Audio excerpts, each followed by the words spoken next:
Rockford Maximum Security Prison stood as a fortress of steel and concrete in the foothills of rural Pennsylvania, designed to keep the most dangerous criminals away from society.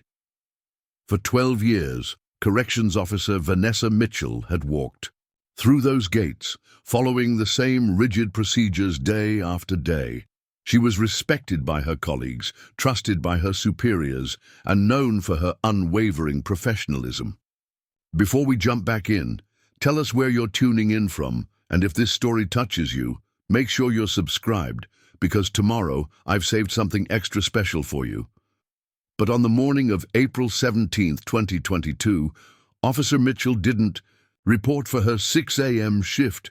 Neither did inmate Ryan Blackwell, a charismatic 34-year-old serving 25 years for armed robbery and attempted murder.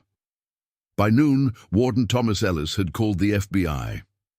By nightfall, 3 people would be dead, and the nation would be captivated by one of the most shocking prison escapes in recent history, one that began not with brute force or elaborate tunnels, but with a forbidden romance that spiraled into obsession, betrayal, and bloodshed. This is the story of how a decorated corrections officer threw away her career, her freedom, and ultimately her life for a man she was sworn to guard, and the devastating aftermath that followed. Vanessa Mitchell grew up in the small town of Clearwater, just 20 miles from the prison where she would eventually work. The daughter of a factory worker and a school nurse, Vanessa was raised with strong values of duty and responsibility. Friends described her as sensible, level-headed, and ambitious. After graduating with a criminal justice degree from Penn State, she immediately applied to work at Rockford Maximum Security Prison, seeing it as stable employment in a region where good jobs were increasingly scarce. Vanessa was the last person you'd expect to do something like this, said Rachel Donovan, who had trained alongside Mitchell 12 years earlier. She was by the book, strict but fair with the inmates, and totally professional. She used to call out other guards if they got too casual with boundaries. By all accounts, Mitchell was a model employee. She had received commendations for preventing 2 suicide attempts and had been promoted to supervise the prison's educational wing, where select inmates could take classes toward GEDs or vocational certificates. It was there, in January 2021, that she first encountered Ryan Blackwell. Blackwell had been transferred to Rockford 3 years into his 25-year sentence after a fight at his previous facility. Despite his violent criminal record, he had maintained a clean disciplinary record at Rockford and had been approved for the education program based on good behavior. He enrolled in business administration courses, claiming he wanted to start a legitimate construction company upon his eventual release. Ryan had this way with people, said former cellmate Marcus Peterson. He could read you immediately, figure out what you wanted to hear, what you needed. He'd make you feel like you were the most important person in the world. I watched him do it with guards, with other inmates, with the teachers. It was like a superpower. Prison surveillance footage shows that Mitchell and Blackwell had limited direct contact at first. Their interactions were professional and brief, but according to email records later discovered on the prison server, Mitchell approved Blackwell for a teacher's assistant position in the computer lab in March 2021, despite his having less experience than other applicants. This position gave Blackwell unusual freedom of movement within the education wing and regular access to Mitchell's office. Corrections Officer James Reeves, who worked the same shift as Mitchell, later testified that he noticed small changes in her behavior. She started wearing makeup to work, which she never did before, Reeves said. She'd volunteer for extra shifts in education. And I caught her once just watching Blackwell interact with other inmates. When I approached, she snapped out of it and made some excuse about monitoring for contraband exchange. The prison's strict protocols prohibited any personal relationships between staff and inmates. Guards received annual training on manipulation tactics that inmates might use and the warning signs of inappropriate attachments. Mitchell had not only completed these training, but had conducted them for new hires. Yet somehow, these professional boundaries began to erode. According to investigators, the relationship likely turned romantic in June 2021. Prison phone records show that Blackwell stopped making calls to his girlfriend on the outside. A search of Mitchell's apartment after the escape uncovered a journal that detailed her growing feelings for Blackwell, though she used only his initials. "I know this is insane," she wrote in an entry dated July 14, 2021. "I could lose everything, but when he looks at me, it's like he sees something no one else ever has. R says we're the same, both trapped in lives we didn't really choose." Mitchell began breaking small rules at first. Security footage showed her bringing Blackwell extra food, allowing him additional computer time, and engaging in lengthy conversations without other staff present. By September 2021, according to electronic keycard logs, Mitchell was entering the education wing during off hours, sometimes remaining for up to 40 minutes in areas where cameras had limited coverage. Fellow guard Teresa Hawkins reported later that she had suspected something was wrong, but hesitated to come forward. "Vanessa had been my friend for years. She'd been going through a rough divorce, and I thought maybe the job was just getting to her. I asked her once if everything was okay, and she just said she was handling some personal stuff. I wish I'd pushed harder."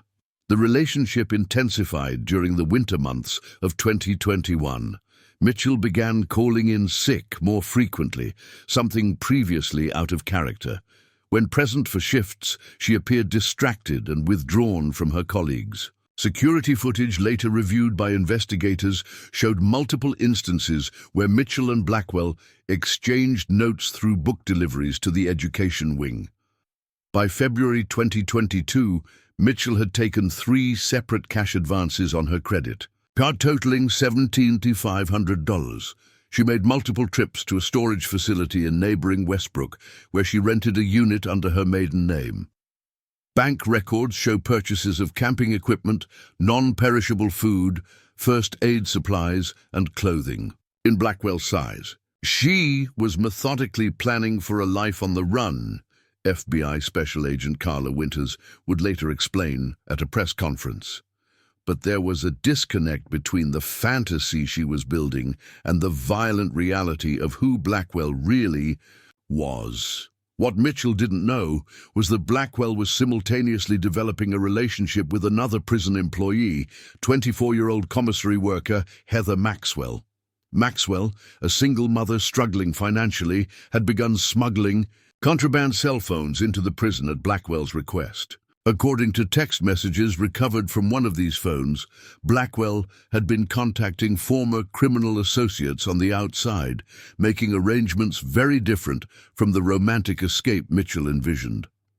On April 5, 2022, prison maintenance logs show that Mitchell reported a faulty lock on a rarely used storage closet near the education wing's fire exit. The work order was filed, but assigned low priority.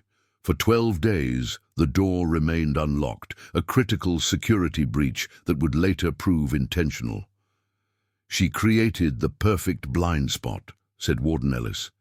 "That area had a camera that had been disconnected for upgrades 2 weeks earlier, and the storage room had access to a maintenance corridor that led directly to the outer fence. The night before the escape, April 16th, Mitchell worked a voluntary overtime shift. Security footage shows her entering the administration office at 11:42 p.m. when the night supervisor was on his rounds.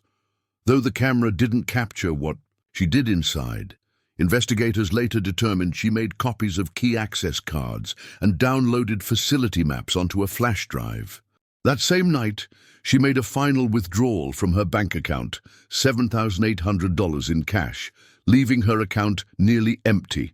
She returned to her apartment, where neighbors reported hearing movement throughout the night.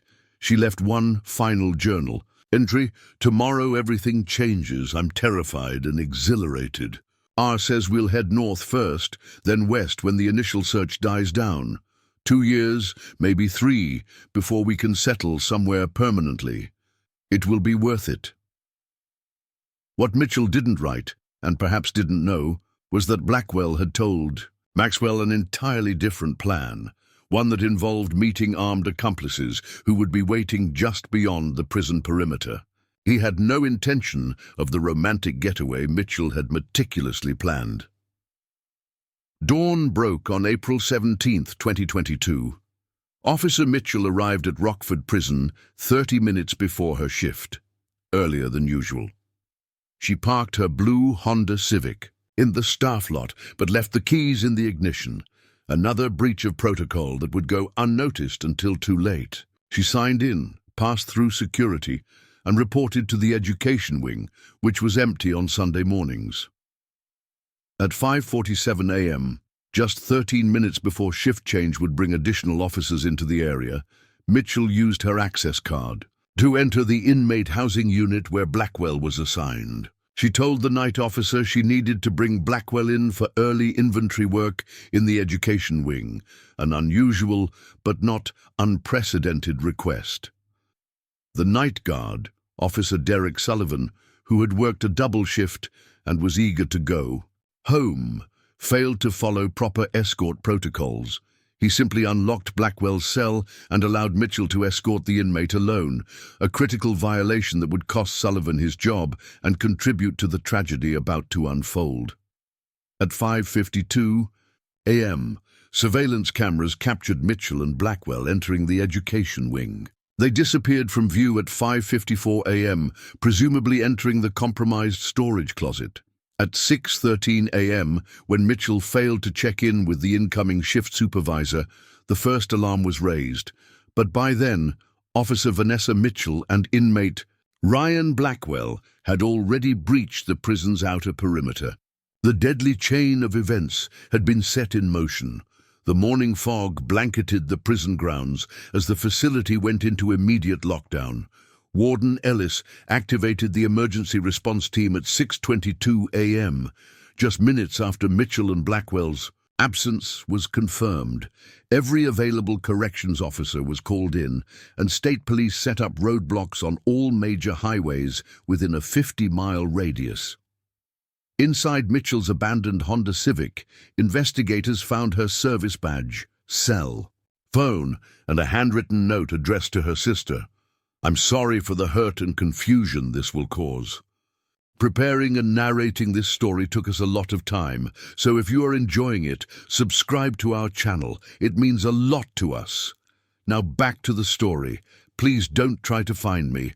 I've made my choice." The vehicle contained no other clues about their intended destination. Security camera footage from a gas station 3 miles from the prison captured Mitchell's silver Toyota Camry, a second vehicle registered in her name that she rarely used, speeding north at 6:08 a.m. Mitchell was driving, still in her corrections uniform, while Blackwell was slumped in the passenger seat, apparently attempting to stay out of view. This was the first confirmation that they had successfully cleared the prison perimeter.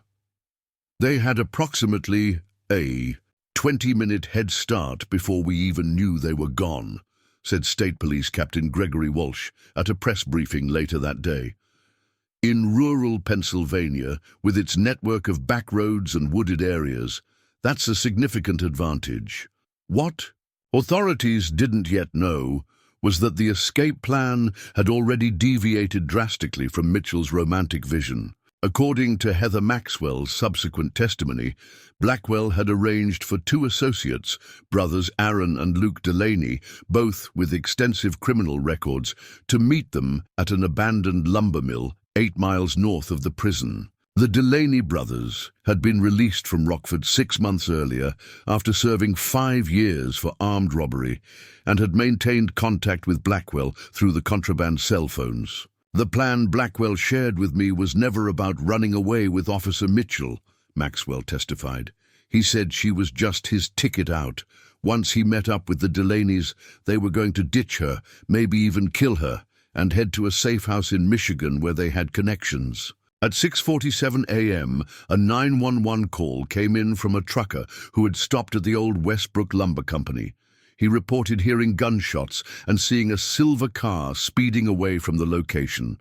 When state police arrived at 7:03 a.m., they found a gruesome scene. Luke Delaney, 32, lay dead from multiple gunshot wounds next to a black Ford pickup truck. Inside the truck's cab, officers discovered an arsenal of weapons, including 2 AR-15 rifles, several handguns, and over 1,000 rounds of ammunition. Blood spatter analysis would later indicate that a second person had been injured, with blood. Trail leading from the mill to where tire tracks showed a vehicle had been parked. Shell casing positions suggested at least 3 different weapons had been fired in what forensic experts characterized as a chaotic shootout. What exactly transpired at the lumber mill that morning remains partially speculative, but based on evidence and subsequent events, investigators pieced together the most likely scenario. Mitchell and Blackwell arrived to meet the Delaney brothers as planned, but something went wrong. Either Mitchell realized she'd been deceived, or Blackwell's plan to eliminate her was revealed prematurely. "We believe Officer Mitchell wasn't just some lovesick victim by this point," FBI agent Winters explained. "The physical evidence suggests she was the one who initiated the gunfire, likely shooting Luke Delaney when she realized what was really happening. She had qualified as an expert marksman during her corrections training and regularly practiced at a local range.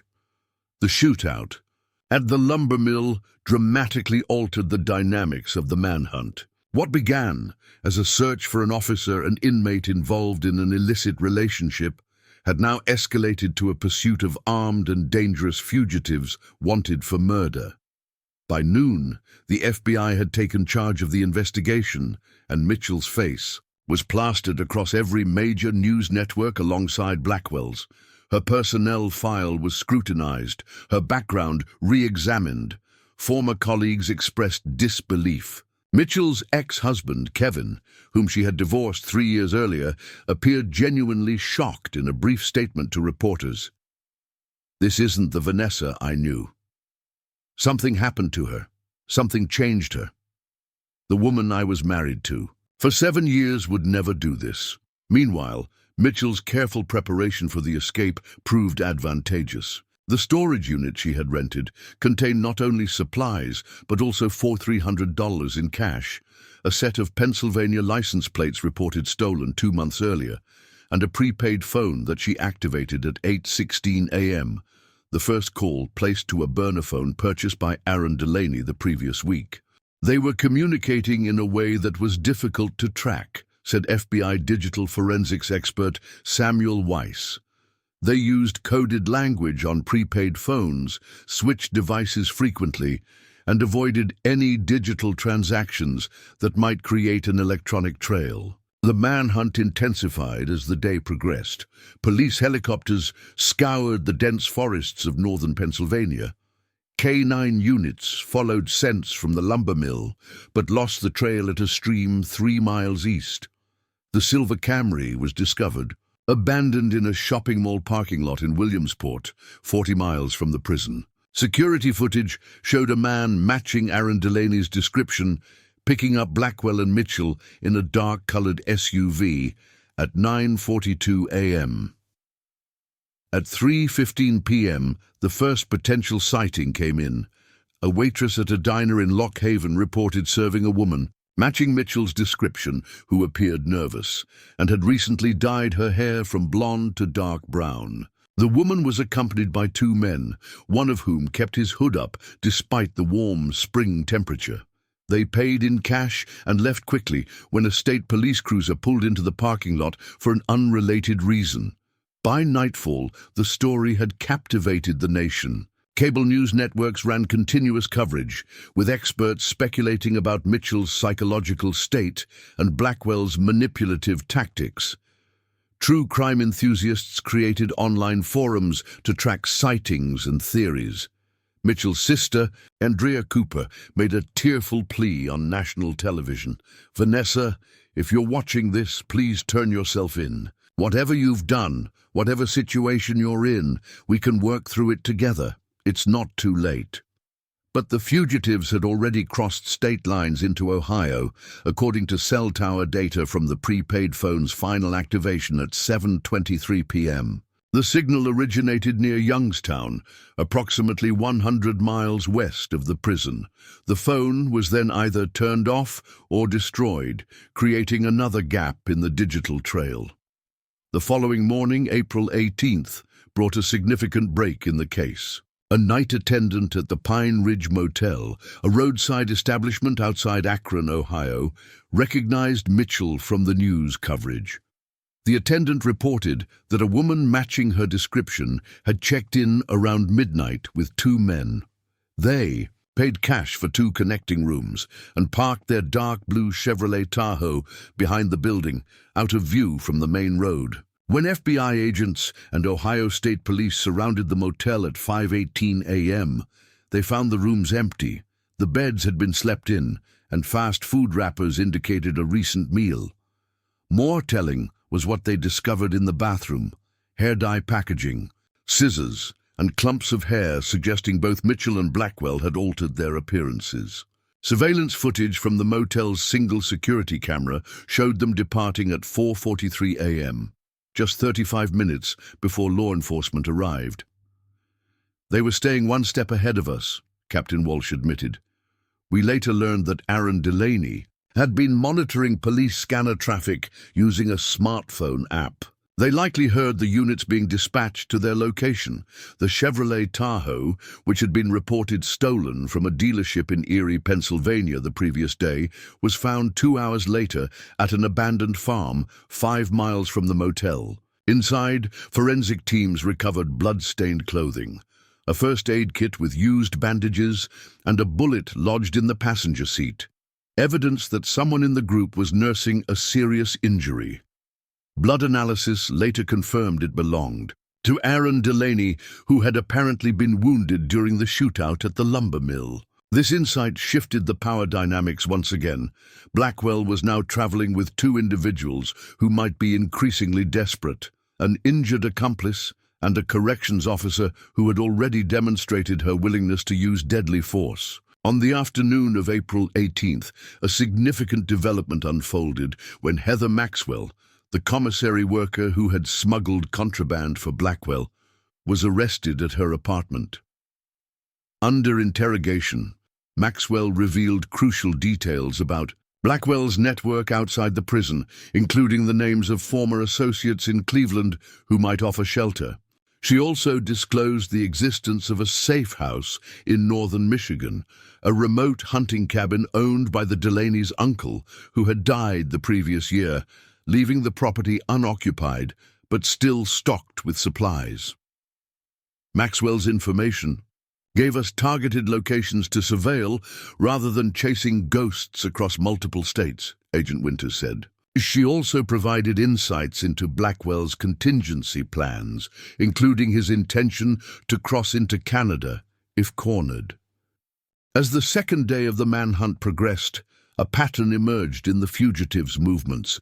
They were taking an indirect route northwest, avoiding major highways and cities, using cash exclusively, and traveling primarily during early morning or late evening hours to minimize exposure. They showed a preference for rural areas where law enforcement presence was typically minimal, and local residents might be less likely to recognize them from news coverage. At 7:34 p.m. on April 18th, surveillance cameras at a rural gas station near Toledo, Ohio, captured images of a woman believed to be Mitchell, now with short dark hair, purchasing supplies including bandages, antiseptic, painkillers, and energy drinks. She was driving a different vehicle, a gray Ford Escape that would later be reported stolen from an Akron hospital parking garage. The clerk noticed nothing unusual as Mitchell kept her head down and engaged in minimal conversation. The night passed without further confirmed sightings, but the following morning brought a disturbing escalation.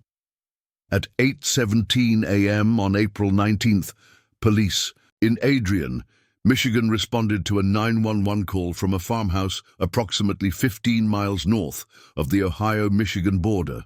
They found homeowner Douglas Harrington, 67, bound and gagged in his basement. According to Harrington's statement, 3 individuals, a woman and 2 men, had forced their way into his home at gunpoint around midnight. They had confined him, taken food and clothing, and stolen his red Dodge Ram pickup truck. Harrington had managed to free himself only after they'd been gone for several hours. The woman seemed conflicted, Harrington told investigators. She brought me water and loosened the restraints when the others weren't looking. She whispered that she was sorry. One of the men was clearly injured. He stayed seated most of the time and was sweating profusely despite the cool temperature.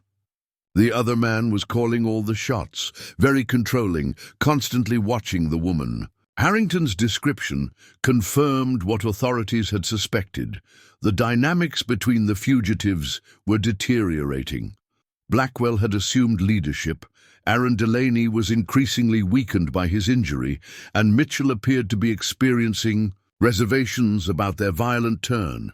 The stolen Dodge Ram became the focus of an intensified multi-state alert. Border Patrol increased surveillance at all crossing points into Canada, with particular attention to rural areas along the Michigan border. FBI analysts developed predictive models of likely routes to the Michigan cabin based on maps found on Maxwell's phone, and the fugitives demonstrated preference for secondary roads. "We were closing the net," said Special Agent Trevor Richardson, who coordinated the FBI's field operations. With the injured accomplice slowing them down and increased resources devoted to the search, it was no longer a question of if we would catch them, but when. That question was answered dramatically in the early hours of April 20th, the 4th day of the manhunt. At 2:13 a.m., a Michigan State Police officer on routine patrol spotted the red Dodge Ram parked behind an abandoned gas station near Grayling, about 30 miles south of the Mackinac Bridge, which connects Michigan's lower and upper peninsulas. Instead of approaching alone, the officer called for backup and established a perimeter. By 3 a.m., a tactical team had surrounded the location. Using thermal imaging equipment, they detected 3 individuals inside the dilapidated building. After issuing commands over loudspeakers with no response, officers launched tear gas canisters through the windows at 3:17 a.m. What followed was captured partially on body cameras worn by the tactical team. Aaron Delaney emerged first, stumbling out the front door, severely weakened by his untreated gunshot wound. He was immediately taken into custody. Moments later, a barrage of gunfire erupted from inside the building, with bullets piercing the walls and shattering the remaining windows.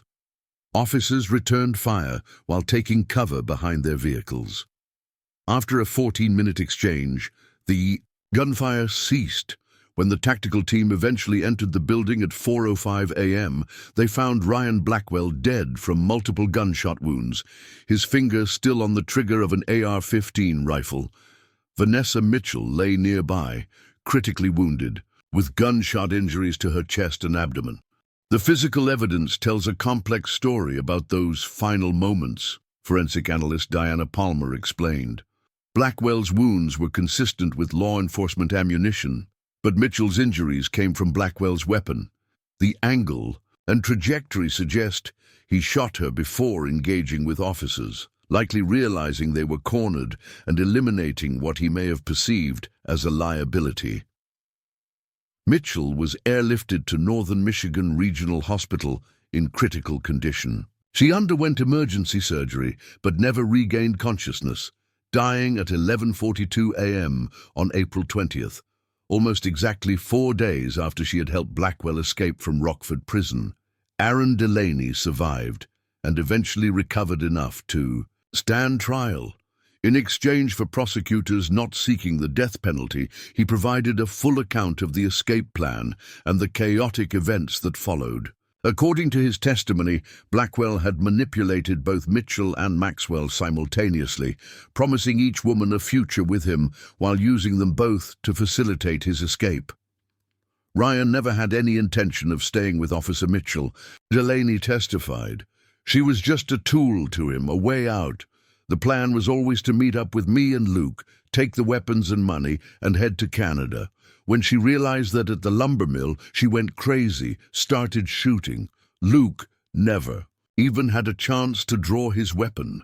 Delaney further revealed that after the initial shootout, the dynamic had shifted dramatically. Mitchell, having burned her bridges and now implicated in Luke Delaney's death, became a reluctant participant in their continued flight.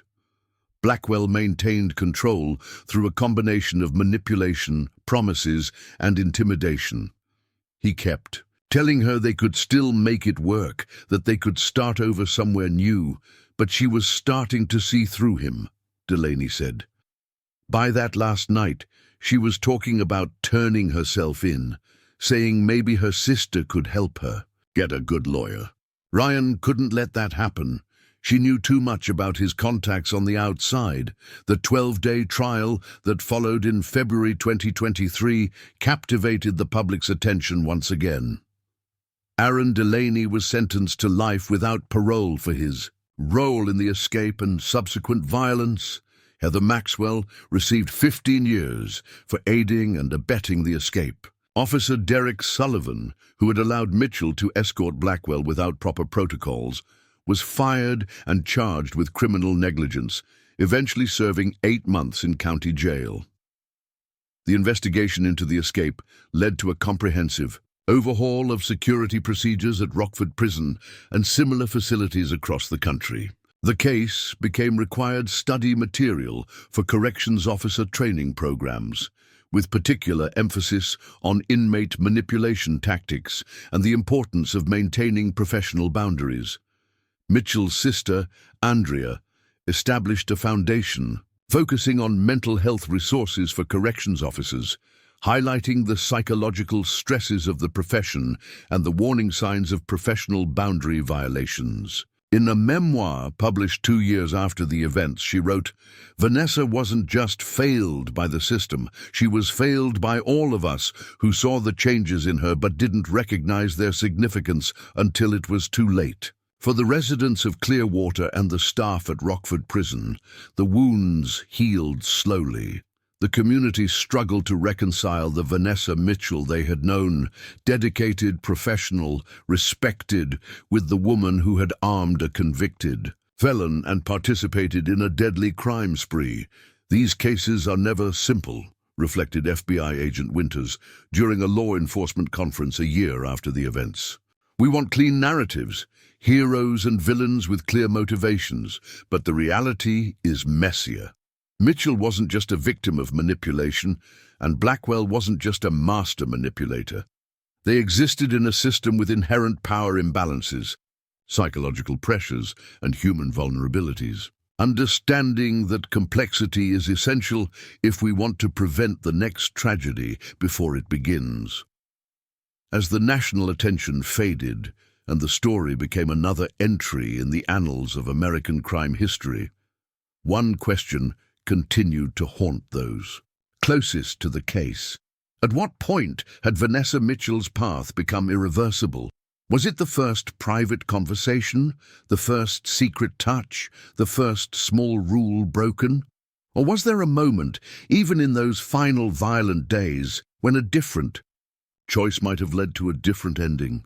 The security footage from Rockford Prison on that final morning showed Mitchell walking Blackwell through the education wing, her steps confident, her expression determined.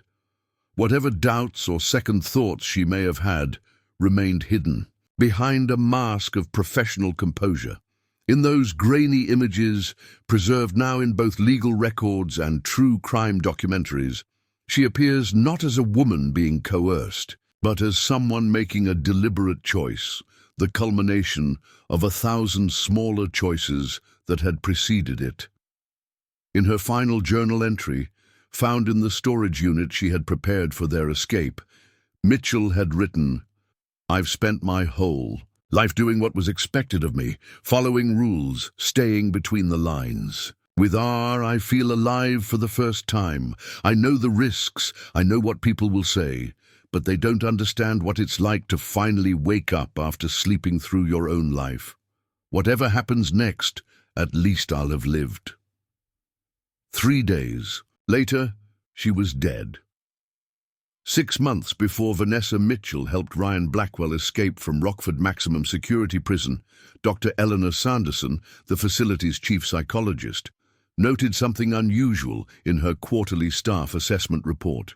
Mitchell, previously described as exceptionally stable and demonstrating excellent emotional regulation, was showing subtle but concerning changes in her behavioral patterns. Officer Mitchell has requested 3 shift changes in the past month, all aligning with inmate Blackwell's educational program schedule, Dr. Sanderson wrote in a confidential memo to Assistant Warden Patricia Gaines. When questioned about this pattern, she provided plausible but possibly rehearsed explanations. Recommend casual observation without confrontation at this stage. This memo, buried among thousands of administrative documents and discovered only during the post-escape investigation, represented one of several institutional failures that enabled the tragedy to unfold. Gaines later admitted she had never read the memo, as it arrived during budget preparations when administrative staff were overwhelmed with paperwork. "It's the red flag that got lost in a sea of red tape," said former prison administrator and security consultant Malcolm Reynolds during congressional testimony on prison security reforms. In hindsight, it's easy to see the warning signs, but our correctional facilities aren't designed to monitor their own staff with the same scrutiny they apply to inmates. As investigators delved deeper into Mitchell's background after her death, a more nuanced portrait emerged of the woman who had thrown away her career and ultimately her life for a convicted felon. Her childhood in Clearwater had not been as idyllic as initially portrayed by former colleagues. School records indicated periods of academic struggle following her parents' acrimonious divorce when she was 12. Her mother, Barbara Mitchell, had battled depression and alcohol dependency throughout Vanessa's teenage years. "Vanessa became the responsible one very young," said Judith Fraser, a neighbor who had known the family for decades. "She was paying bills, making sure her younger brother got to school, covering for her mom when social services came around. She grew up believing it was her job to hold everything together, to never show weakness."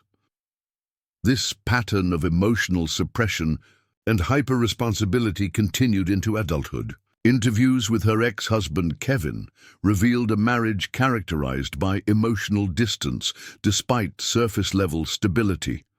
"She built walls around herself," Kevin Mitchell told investigators. "I thought it was just her personality being private and self-contained.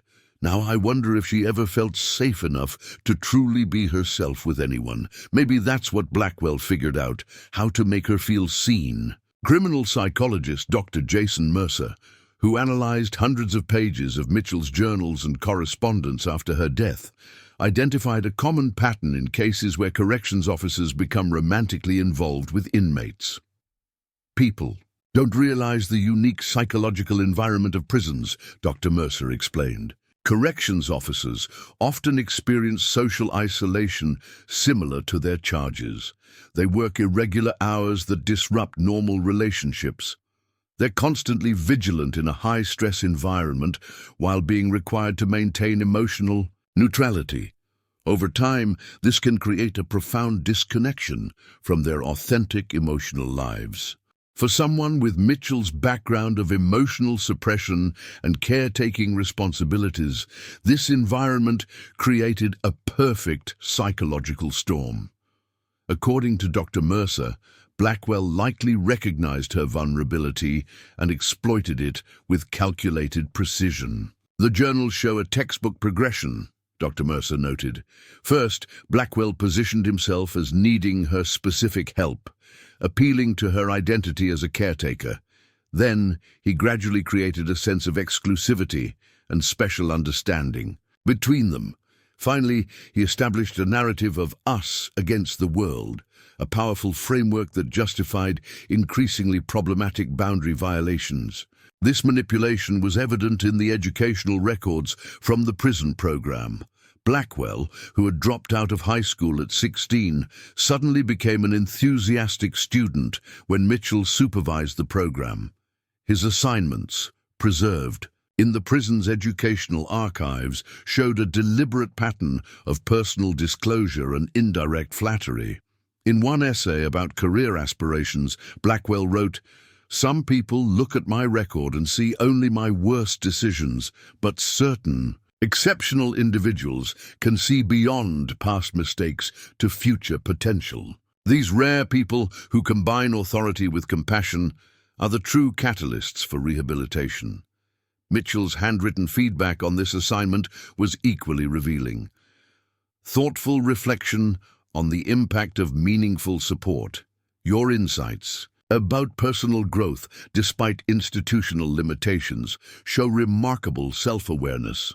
See me to discuss developing these ideas further. What Mitchell couldn't have known was that Blackwell had written nearly identical essays for female staff members at his previous correctional facility, using the same techniques of personalized flattery and manufactured vulnerability to manipulate boundaries. Records from that institution showed he had been transferred after an inappropriate relationship with a volunteer literacy instructor was discovered, though no criminal charges had been filed. Blackwell was what we call a facility player, explained former corrections officer and prison consultant Thomas Reeves. He learned how to navigate prison politics and manipulate staff with remarkable efficiency. His disciplinary record looked clean because he was smart enough to have others do his dirty work while maintaining plausible deniability. This skill for manipulation extended beyond Mitchell. During his 3 years at Rockford, Blackwell had cultivated relationships with multiple staff members, each unaware of the others. In addition to Mitchell and commissary worker Heather Maxwell, he had established a friendly rapport with a male guard who smuggled in protein supplements and a kitchen supervisor who provided extra food.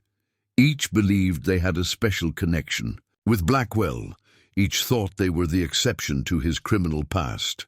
The most revealing insights into Blackwell's methodology came from Maxwell during extended interviews after her arrest. Unlike Mitchell, who left behind only journals and a trail of evidence, Maxwell provided direct testimony about Blackwell's calculated approach. He studied people, Maxwell explained. He would watch how different guards interacted with inmates, noting which ones seemed lonely or stressed, which ones responded to flattery, which ones had financial problems. He called it finding the crack, identifying whatever vulnerability would give him leverage.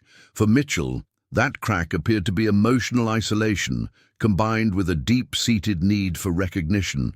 For Maxwell, a single mother, struggling. Financially, it was a combination of economic pressure and romantic attention. "Ryan made me feel special when I hadn't felt that way in years," Maxwell admitted. "He would remember little details about my son and ask about his T-ball games. He wrote me poems. When he suggested bringing in a phone, he framed it as helping him maintain essential family connections, something I understood as a mother. Each small favor led to something bigger, but so gradually I hardly noticed the line being crossed." This gradual erosion of boundaries, what prison training programs call the slippery slope, was evident in Mitchell's declining professional performance in the months before the escape. Colleagues reported her becoming defensive when questioned about procedural violations. She began calling in sick more frequently, particularly after weekend shifts when Blackwell was scheduled for educational programs.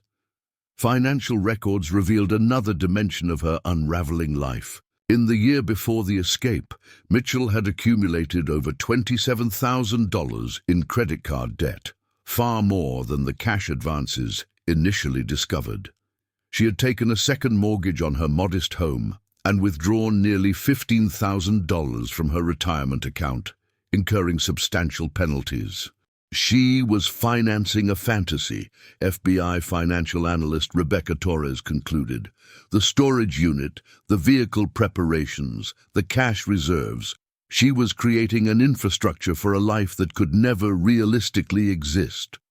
This willingness to sacrifice her financial security raised questions about Mitchell's psychological state.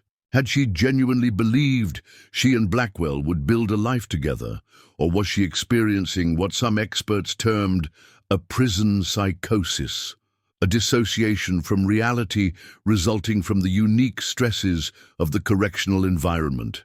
Dr. Sanderson, who had noted the early warning signs in Mitchell's behavior, offered a compelling theory during her testimony at congressional hearings on prison security reforms. Corrections officers experience a phenomenon similar to what soldiers call the fog of war, Dr. Sanderson explained.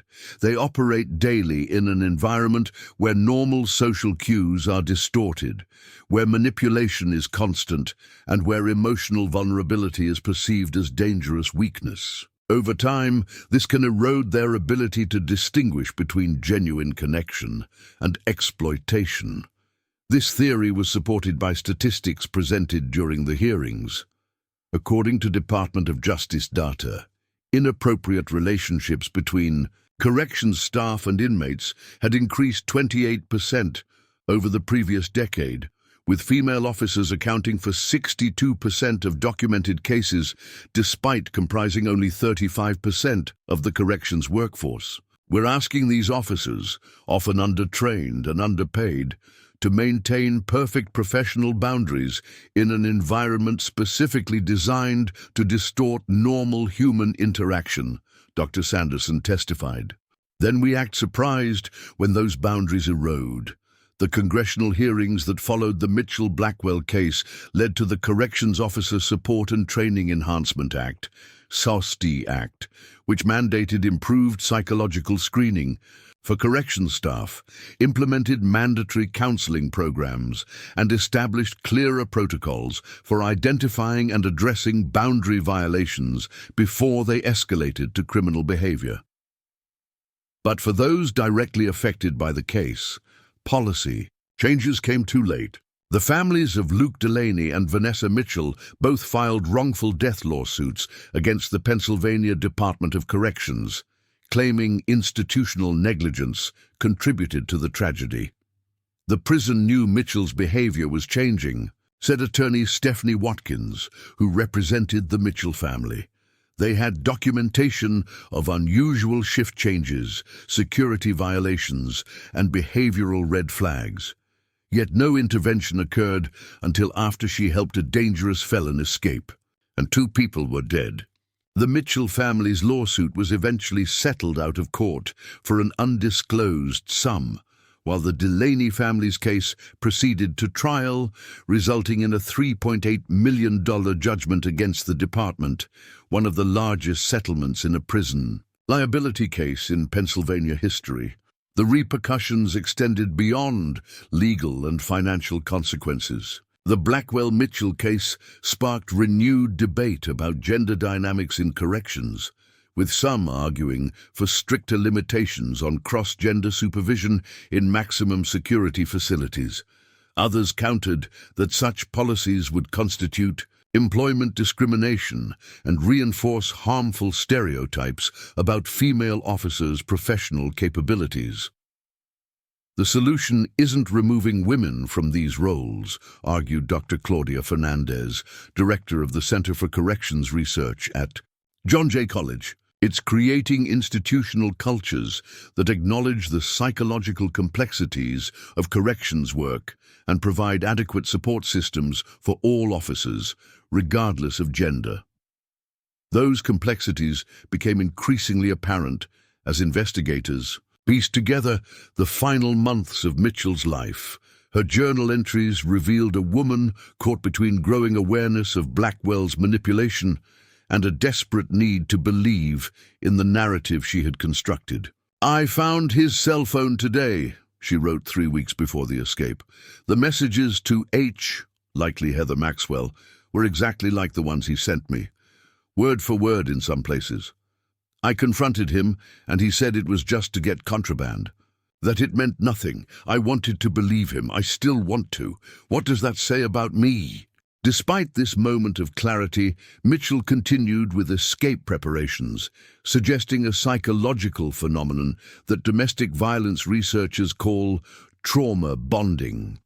A powerful emotional attachment formed under conditions of intermittent reinforcement and power imbalance. She was simultaneously his victim and his accomplice, said Dr. Mercer. That duality made it nearly impossible for her to extricate herself once the relationship progressed beyond certain boundaries.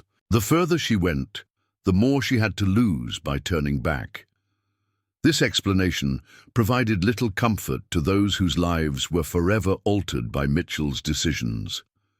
During Aaron Delaney's trial, Luke Delaney's widow, Melissa, delivered a victim impact statement that captured the ripple effects of the tragedy. "My husband made mistakes in his life," she acknowledged. "He served his time and was trying to rebuild. Then Ryan Blackwell called, promising easy money, and now my children have no father.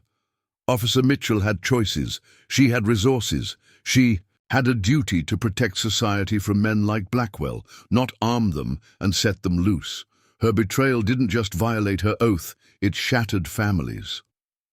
Among the most poignant casualties was Mitchell's younger brother, Daniel, who had followed his sister into corrections work at a facility in western Pennsylvania. After her death, he resigned his position and became an advocate for corrections reform, speaking candidly about the institutional failures he believed contributed to his sister's downfall.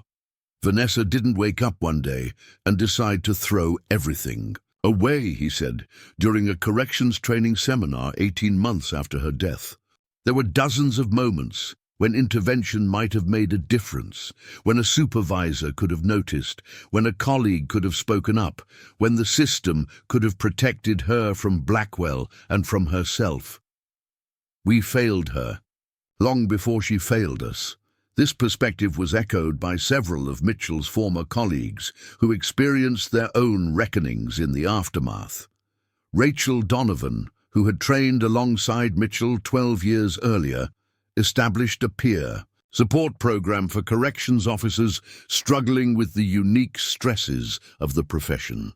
"We're taught to never show weakness, to maintain perfect control," Donovan explained. "But we're human, working in deeply inhumane conditions. If we can't acknowledge our vulnerabilities, they become weapons that can be used against us." Perhaps the most unexpected voice in the ongoing conversation about the case came from Blackwell's former cellmate, Marcus Peterson, who was paroled 6 months after the escape. Having observed Blackwell's manipulation tactics firsthand, Peterson offered insights that aligned with expert analyses while adding a dimension of lived experience. "Ryan was playing a long game," Peterson said in a podcast interview that went viral among true crime enthusiasts. "He wasn't just working as Officer Mitchell, he was creating a network of people who each thought they had a special connection with him. He called it building bridges, because each person was a potential way out, literally and figuratively." According to Peterson, Blackwell had specifically targeted Mitchell after observing her interaction with an elderly inmate suffering from early dementia. "She showed compassion when other officers showed irritation," Peterson recalled. "Ryan said that told him everything he needed to know, that she defined herself by helping others, by being needed. He saw it not as kindness, but as a weakness he could exploit." This calculated predation raised uncomfortable questions about the rehabilitation narrative promoted by the prison's educational programs. Blackwell had been held up as a success story, his participation in business courses cited as evidence of the program's effectiveness. In reality, he had used these opportunities to cultivate relationships with staff and develop his escape plan. "We want to believe in redemption," said Warden Ellis during his testimony at the congressional hearings, "but our desire to see change can sometimes blind us to the absence of it. Blackwell didn't change. He simply adapted his predatory behavior to our institutional environment. This adaptation was evident in the final piece of the puzzle uncovered by investigators. A series of coded letters Blackwell had sent to associates outside the prison using the legal mail system, which received less scrutiny than regular correspondence. These letters, written as seemingly innocuous family updates, contained embedded instructions for the Delaney brothers regarding weapons acquisition and timing for the escape. He was coordinating multiple facets of this plan simultaneously, FBI agent Winters concluded. Mitchell was just one component, important but ultimately expendable once she had served her purpose. This cold calculus was confirmed by Aaron, Delaney's testimony about the final hours before the fatal standoff in Michigan. According to Delaney, Blackwell had already decided Mitchell's fate. He told me she was becoming a liability, Delaney testified. She was asking too many questions, talking about maybe turning herself in. He said once we reached the cabin, he'd take care of it. I assumed he meant he would leave her there, maybe tie her up for the authorities to find later. But given what happened at the gas station, I think he meant something more permanent. The gas station's security footage, enhanced by FBI technology after the fact, showed a brief but telling interaction between Mitchell and Blackwell in their final hours. As they prepared to abandon the stolen truck, Mitchell can be seen reaching for her bag in the back seat. Blackwell grabs her arm, says something that makes her expression change dramatically, then presses what appears to be a gun against her side, concealed from public view but visible from the camera angle. That moment tells us everything, said Agent Winters. Whatever illusions Mitchell still harbored about their relationship were shattered. She wasn't a partner in those final hours. She was a hostage. This realization may explain Mitchell's actions during the standoff. According to ballistics analysis, when law enforcement surrounded the abandoned gas station, Blackwell fired first, not at the officers, but into the building behind him, where Mitchell had been attempting to flee toward a rear exit. The forensic evidence suggests she was trying to escape from Blackwell, not just from law enforcement, Agent Winters explained. She was shot in the back at close range before Blackwell turned his weapon on the officers. In a tragic way, she became his final victim rather than his accomplice. This interpretation has gained acceptance among most investigators and psychological experts who studied the case. Yet the public narrative remains more ambiguous, shaped by the dramatic events and sensational media coverage that followed the escape. 3 years after the events at Rockford Prison, the story continues to resonate in American culture. A best-selling book, Behind the Badge, the Vanessa Mitchell story, was published by investigative journalist Sandra Kim. 2 documentary series explored different aspects of the case, and a major feature film is reportedly in development, with A-list actresses competing for the role of Mitchell. Yet for those closest to the case, the families left behind, the colleagues who missed the warning signs, the communities permanently altered by violence, no dramatic retelling can capture the complex human reality of what occurred. In the small town of Clearwater, Mitchell's mother Barbara still lives in the modest house where she raised her children. She has given no interviews and made no public statements about her daughter's actions or death. Local residents report that she keeps to herself, rarely venturing beyond her porch except to tend a small memorial garden planted where the driveway once was. The garden contains no headstone or plaque, no explicit acknowledgement of its purpose, just wildflowers that bloom each spring, fragile, brilliant, and ultimately ephemeral, like the lives entangled and destroyed by events set in motion on that April morning when Officer Vanessa Mitchell chose to unlock a cell door and step beyond the boundaries that had defined her life. 5 years after the Rockford prison escape, a weathered blue Dodge pickup truck pulled into the gravel parking lot of Hillcrest Cemetery in Clearwater, Pennsylvania.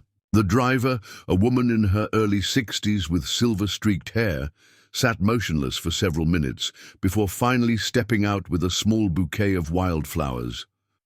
She walked with purpose to an unmarked corner of the cemetery where a simple granite stone had been installed without ceremony 2 years earlier. The stone bore only a name and dates: Vanessa Lynn Mitchell, 1985-2022. Barbara Mitchell knelt beside her daughter's grave, brushing away fallen leaves with arthritic fingers. "I still don't understand," she whispered, placing the flowers against the cold stone. "But I'm trying." This private moment of reckoning, witnessed only by the cemetery groundskeeper who recognized Barbara from her monthly visits, represented one woman's ongoing struggle to reconcile the daughter she raised with the woman who dominated national headlines. It also symbolized a broader challenge facing everyone touched by the case: how to make sense of actions that defied simple explanation. While the criminal investigation had concluded years earlier, a different kind of investigation continued in academic and law enforcement circles. The Mitchell-Blackwell case had become a cornerstone study in corrections training programs nationwide, dissected by experts seeking to prevent similar tragedies. Dr. Margaret Chen, director of the Correctional Psychology Institute at Columbia University, had spent 3 years conducting in-depth interviews with 28 corrections officers who, like Mitchell, had engaged in inappropriate relationships with inmates. Her groundbreaking study, Crossing the Line: Psychological Pathways to Boundary Violations in Correctional Settings, identified patterns that challenged conventional narratives about such cases. The popular understanding is that these officers are either predatory or naively manipulated, Dr. Chen explained during a presentation at a national corrections conference.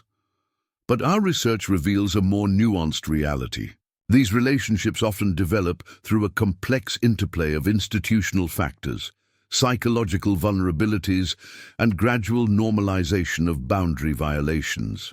According to Dr. Chen's research, the officers who crossed professional boundaries shared several common characteristics. They typically worked in understaffed facilities with high inmate-to-officer ratios.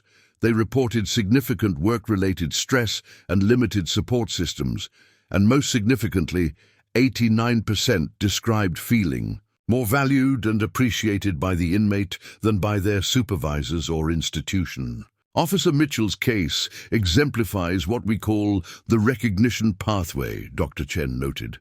Her performance evaluations show steadily declining recognition from superiors despite consistent work quality. Meanwhile, Blackwell provided constant affirmation and appeared to value her uniquely. In isolation, this might seem insufficient to explain her actions, but combined with institutional stresses and personal vulnerabilities, it created a perfect storm. This analysis gained support from an unexpected source. Heather Maxwell, who had been released after serving 4 years of her 15-year sentence due to cooperation and good behavior, now working as a peer counselor for women transitioning from incarceration. Maxwell offered rare insights into the parallel manipulation she and Mitchell had experienced. "Ryan had different approaches for each of us," Maxwell explained in her first public interview. "With me, he presented himself as misunderstood and reformed, emphasizing his plans for a legitimate business after release. With Vanessa, based on what he told me, he positioned himself as intellectually superior to other inmates, someone who appreciated her professionalism when others took it for granted." Maxwell's testimony aligned with journals discovered in a storage locker rented by Blackwell's mother after his death. These writings, released to researchers under court order, revealed a calculated methodology that Blackwell had developed during previous incarcerations. First step: identify staff who respond to specific forms of recognition, he wrote in an entry dated 3 months after arriving at Rockford. Monsieur Mitchell responds to intellectual recognition, noticing her insights, asking for guidance, showing interest in her educational background. H. Maxwell responds to emotional validation, listening to personal problems, expressing concern about her son, noting her sacrifices. The journal continued with disturbing clarity. Second step, create an exclusive relationship dynamic. With Mitchell, emphasize professional boundaries with other staff while gradually eroding them with her. Make her feel she's maintaining control, and while incrementally surrendering it. These insights helped explain how Mitchell, described by colleagues as intelligent, professional, and well-trained, had fallen victim to manipulation techniques she had been specifically warned against. They also challenged simplistic narratives about her motivations. Vanessa Mitchell wasn't just seeking romance or excitement, Dr. Chen concluded. She was seeking recognition of her value in an environment where she felt increasingly invisible and irrelevant. Blackwell didn't seduce her in the conventional sense.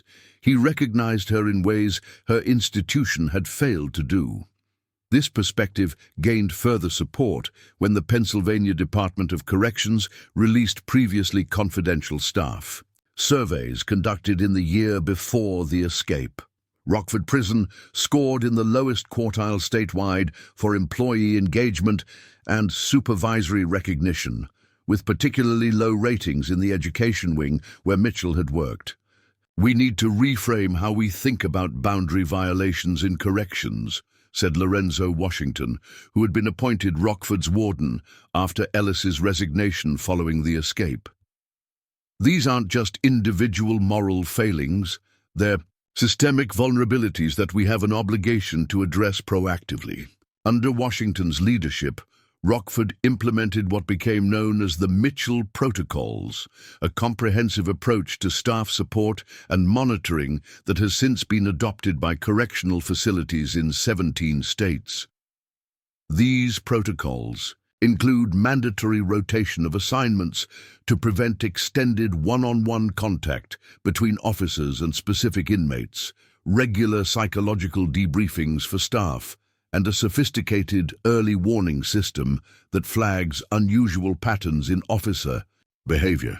Since implementing these changes, we've identified and addressed 12 potential boundary violation situations before they escalated, Washington reported at a congressional oversight hearing.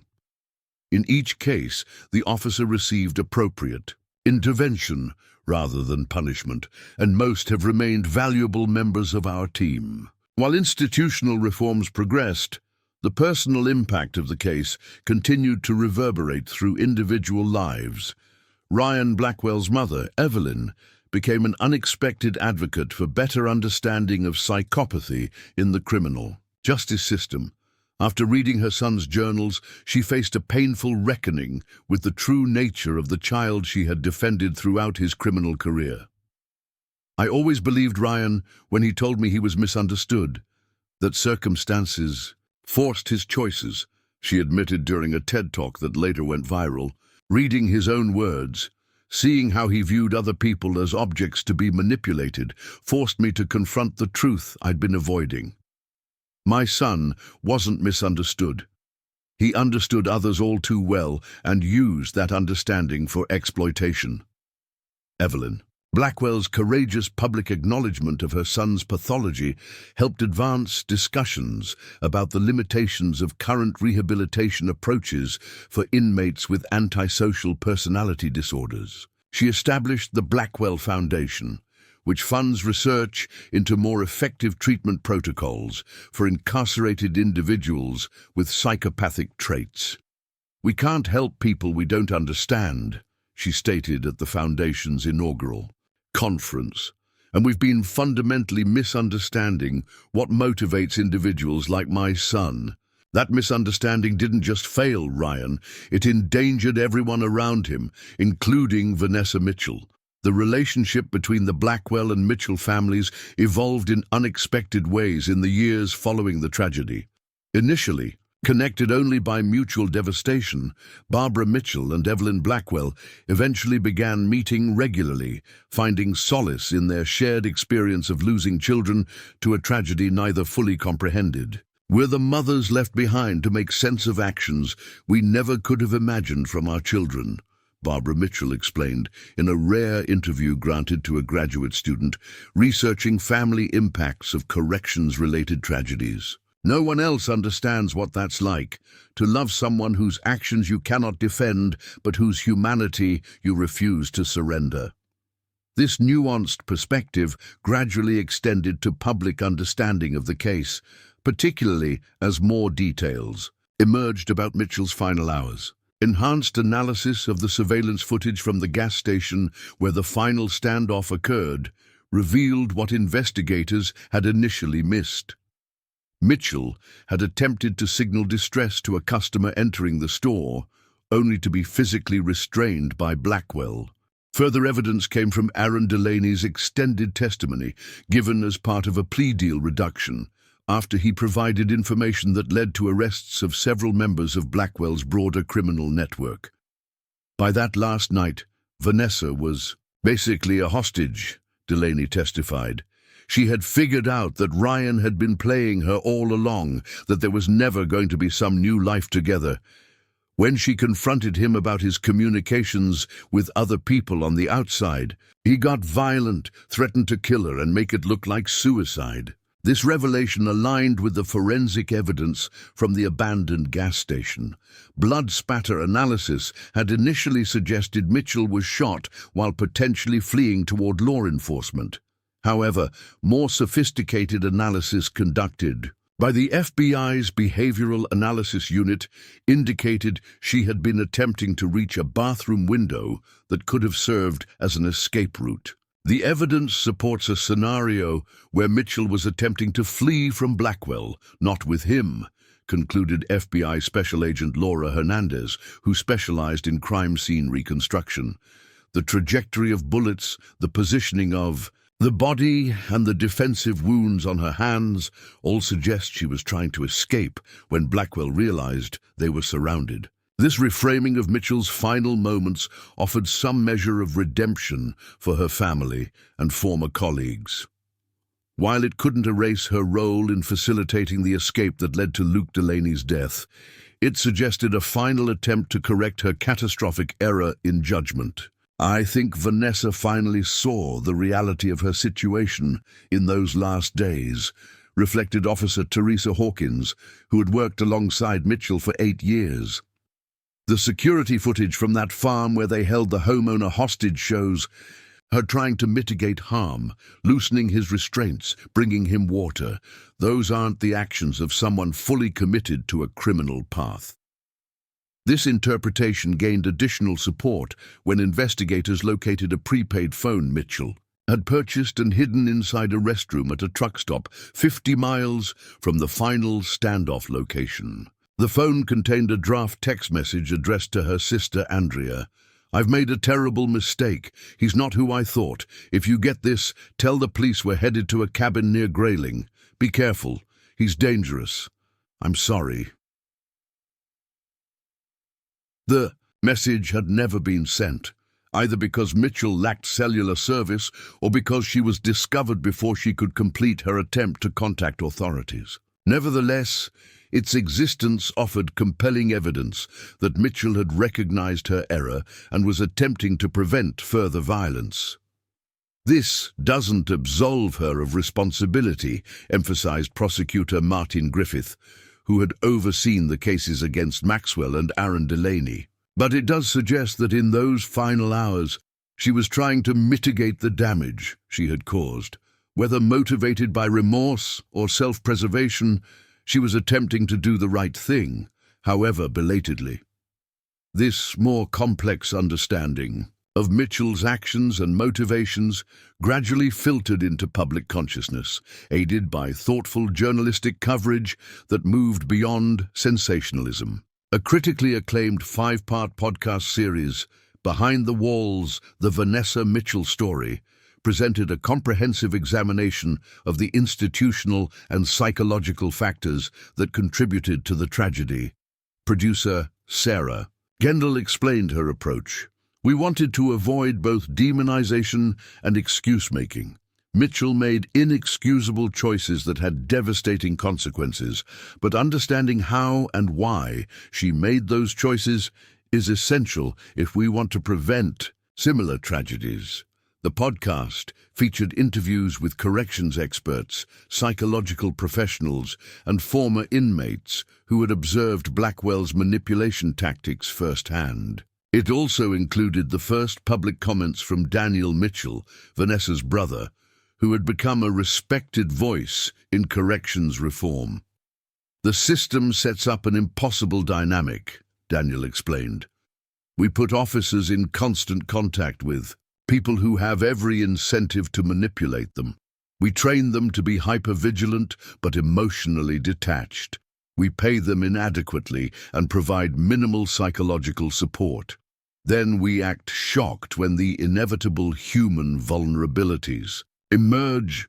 Daniel's perspective was informed by his own experience as a former corrections officer and by the painful process of reconciling his memory of his sister with her actions. In the years following her death, he had become an advocate for the corrections. Officer Resilience and Ethics Training (CORET) program, a preventive approach now mandatory in federal prisons and increasingly adopted by state facilities. CORET differs from traditional boundary training because it acknowledges the officer's humanity, explained program developer Dr. James Wilson.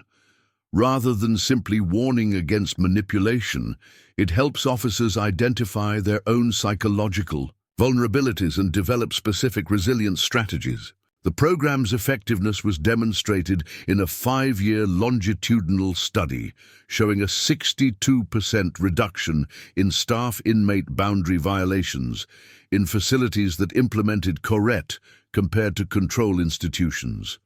More significantly, the program was associated with improved officer retention, reduced use of sick leave, and higher overall job satisfaction. The Mitchell case taught us that staff wellness and institutional security are inseparable, Dr. Wilson noted. When we support officers effectively, they're less vulnerable to manipulation and more likely to maintain appropriate professional boundaries. This recognition of the human element in corrections represented a significant shift in institutional approaches to security.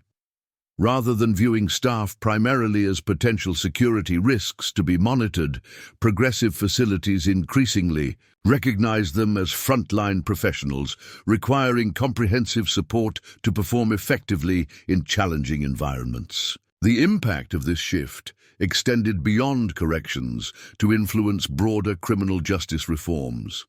Legislators who had initially responded to the Mitchell case with punitive measures, increasing penalties for staff-inmate relationships, and imposing stricter monitoring of officers, gradually adopted more nuanced approaches focused on prevention and early intervention. Senator Elizabeth Carrington, who had lost her initial re-election bid after being characterized as soft on crime for advocating such reforms, found vindication when she returned to office 4 years later and successfully championed the Corrections Staff Support Act. The Mitchell tragedy taught us that we can't incarcerate our way out of human vulnerability, Senator Carrington stated after the bill's passage. We needed to create systems that recognize and address the psychological realities of corrections work rather than pretending those realities don't exist. This philosophical shift coincided with practical innovations in prison management. Rockford Prison, once synonymous with security failures, became a model institution under Warden Washington's leadership. The facility implemented cutting-edge approaches to both staff support and inmate rehabilitation, with particular attention to the dynamics between officers and those under their supervision. We've redesigned our physical spaces and operational procedures to maintain security while minimizing opportunities for manipulation, Washington explained during a tour for corrections officials from across the country. No officer is exclusively responsible for the same inmates for extended periods. Educational programs are always supervised by multiple staff members, and most importantly, we've created a culture where officers can acknowledge concerns without fear of punishment. This cultural transformation was perhaps the most significant legacy of the Mitchell-Blackwell case. In corrections facilities nationwide, the rigid code of silence that had prevented colleagues from reporting concerns about Mitchell's changing behavior was gradually replaced by a more supportive approach, emphasizing early intervention. We've shifted from a gotcha mentality to a help you philosophy, explained Officer Development Coordinator Michelle Patel at a federal facility in Colorado. If we notice behavioral changes or boundary concerns with an officer, our first response isn't discipline, it's supportive intervention, including temporary reassignment, counseling resources, and peer support. This approach had proven effective in identifying officers experiencing personal crises or becoming targets of inmate manipulation before boundaries were irrevocably violated. According to a Department of Justice report published 7 years after the Mitchell case, facilities implementing these supportive protocols experienced a 48% reduction in staff-inmate boundary violations, compared to institutions maintaining traditional disciplinary approaches. For those personally affected by the tragedy, however, statistical improvements offered limited consolation. Luke Delaney's widow, Melissa, continued to advocate for victims' perspectives in discussions about corrections reform, emphasizing that academic analyses often overlook the human cost of security failures. When we talk about understanding what happened with Mitchell and Blackwell, we need to remember that understanding isn't the same as excusing, she insisted during a victims' rights conference. My children lost their father because someone, sworn to uphold public safety, chose personal gratification over professional duty. We can acknowledge the systemic factors without minimizing personal responsibility. This tension between contextual understanding and individual accountability remained central to discussions about the case. It was perhaps best addressed by Andrea Cooper, Mitchell's sister, who had established a foundation providing college scholarships to children of corrections officers. Vanessa made choices that I cannot defend or excuse, Cooper acknowledged at the foundation's annual fundraising event. But I believe we honor the victims, including my sister, by creating systems where such choices become less likely. That means addressing both individual ethics and institutional failures. The scholarship recipients themselves represented a form of redemption emerging from tragedy. Jaden Martinez, whose father had worked at Rockford alongside Mitchell, was studying criminal justice with plans to become a prison psychologist specializing in staff wellness programs. Emma Sullivan, whose mother had been fired after the escape for failing to report concerns about Mitchell's behavior, was pursuing a degree in corrections administration with a focus on institutional reform. My mum saw warning signs, but didn't know how to report them without seeming disloyal to a colleague, Sullivan explained in her scholarship application essay. I want to create systems where doing the right thing is the expected path, not the difficult one. This forward-looking perspective gradually extended to the community of Clearwater, where initial shame and anger had given way to more nuanced reflection. Local high school teacher Richard Donaldson, who had known Mitchell since childhood, incorporated the case into his ethics curriculum, challenging students to consider the complex interplay of personal choices and environmental factors. We talk about slippery slopes and incremental decision-making, Donaldson explained, how small compromises can lead to catastrophic outcomes when there's no intervention point. It's a powerful way to help young people understand that character isn't just about avoiding major wrongdoing. It's about being vigilant against the small erosions that make major wrongdoing possible. This educational approach reflected a broader cultural shift in how the Mitchell-Blackwell case was understood. What had initially been portrayed as a salacious tale of forbidden romance or a simple betrayal of duty had evolved into a complex, case study in human vulnerability, institutional responsibility, and the often invisible psychological dynamics of corrections environments. 8 years after the escape, the abandoned gas station where the final standoff occurred was demolished to make way for a highway expansion project. Before the building came down, someone, identity unknown, painted a single white lily on the wall where Mitchell had fallen. The simple image, captured in a local newspaper photograph, seemed to encapsulate the lingering ambiguity surrounding her legacy. Neither sinner or saint, but a flawed human whose catastrophic choices and ultimate fate continued to prompt difficult questions about judgment, redemption, and the complex interplay between personal responsibility and institutional failure. As Barbara Mitchell rose from her daughter's grave and walked slowly back to her truck, she passed a young woman placing flowers on a nearby headstone. They nodded to each other, strangers united by grief, before continuing on their separate journeys, a quiet reminder that beyond the headlines, policy debates, and psychological analyses, the Mitchell-Blackwell case ultimately represented a human tragedy whose ripple effects would continue to touch lives for generations to come. In the end, Barbara had once told her son Daniel, the why doesn't matter as much as what we do with it. Vanessa made choices I'll never understand. But maybe understanding isn't what we need. Maybe what we need is to make sure no one else makes the same mistakes. In corrections facilities across the country, the protocols and programs bearing Mitchell's name stand as a complicated memorial to that aspiration. An acknowledgement that preventing the next tragedy requires not just judgment of past failures, but a deeper commitment to addressing the human vulnerabilities that make such failures possible. 10 years after the Rockford prison escape, a documentary filmmaker named Jules Harrington stood in front of a rusted chain-link fence, camera in hand. The fence surrounded what remained of the Westbrook Lumber Company, the site where the first blood had been spilled during Ryan Blackwell and Vanessa Mitchell's ill-fated flight from justice.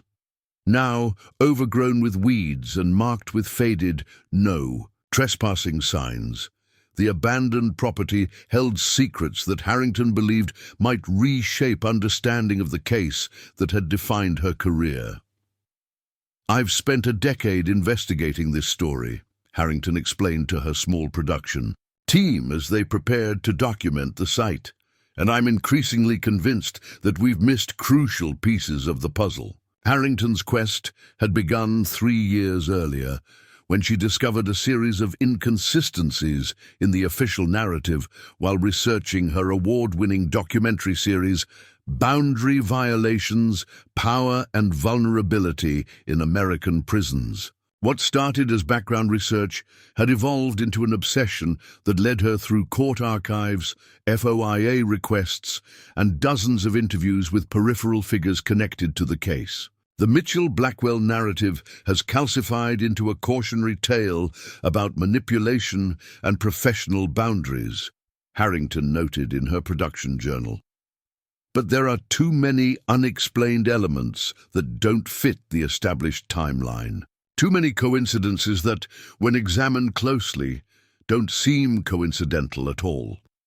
Chief among these anomalies was one that had always troubled investigators, but was never fully resolved.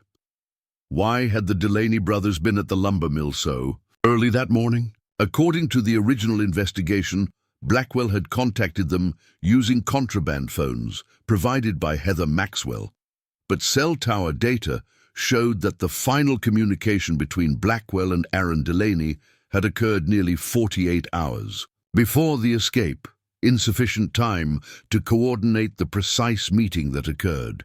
Harrington's breakthrough came through an unlikely source. Calvin Weber, a former maintenance worker at Rockford who had been terminated 6 months before the escape for smuggling cigarettes to inmates, initially overlooked by investigators due to his absence during the critical period. Weber had maintained relationships with several staff members who were present when Mitchell and Blackwell disappeared. Weber was the missing link, Harrington explained during a presentation at the National True Crime Symposium, where she previewed her findings. He had no reason to lie and nothing to gain from coming forward. But his testimony changes everything about how we understand the sequence of events and, more importantly, Mitchell's role in them. According to Weber, the maintenance request for the faulty lock, a critical element in the escape route, had not been initiated by Mitchell as the official investigation concluded. Instead, it had been logged by Frank Donovan, a senior corrections officer who supervised the night shift and who, crucially, had been having financial difficulties in the months preceding the escape. I remember because Frank asked me how long a broken lock typically stayed unfixed, Weber recounted in his interview with Harrington. I told him at least a week with our backlog. He seemed pleased by that answer, which struck me as odd. 2 days later, he filed the maintenance request for that storage room lock, but he listed Mitchell as the reporting officer. I noticed because it was unusual. Maintenance requests were typically filed by the officer who discovered the issue. This revelation prompted Harrington to investigate Donovan more thoroughly, uncovering financial records showing unusual cash deposits totaling $35,000 in the 6 months following the escape.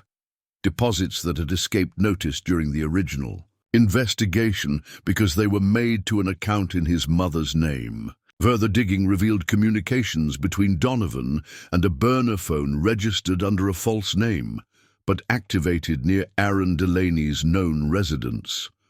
We believe Frank Donovan was the hidden facilitator, stated retired FBI Special Agent Carla Winters, who reviewed Harrington's evidence and subsequently advocated for the case to be formally reopened.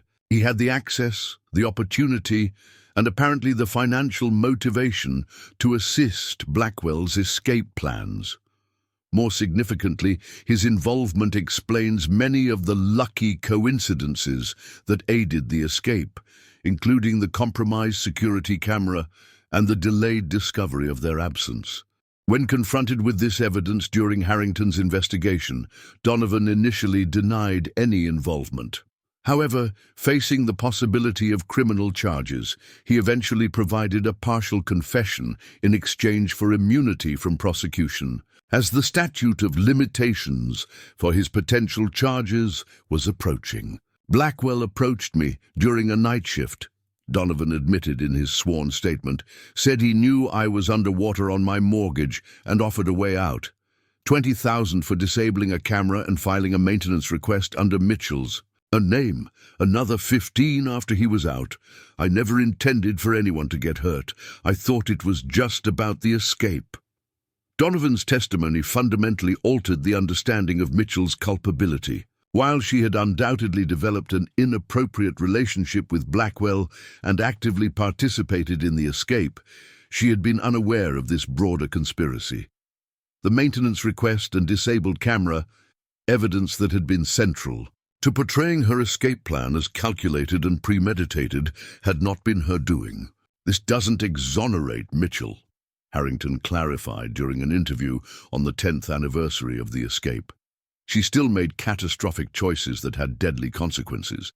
But it does suggest she was not just manipulating the system, she was being manipulated by it, caught in a web that extended beyond her relationship with Blackwell. Donovan's confession led investigators to re-examine other aspects of the case, including the role of Heather Maxwell, who had received a significantly reduced sentence for her cooperation.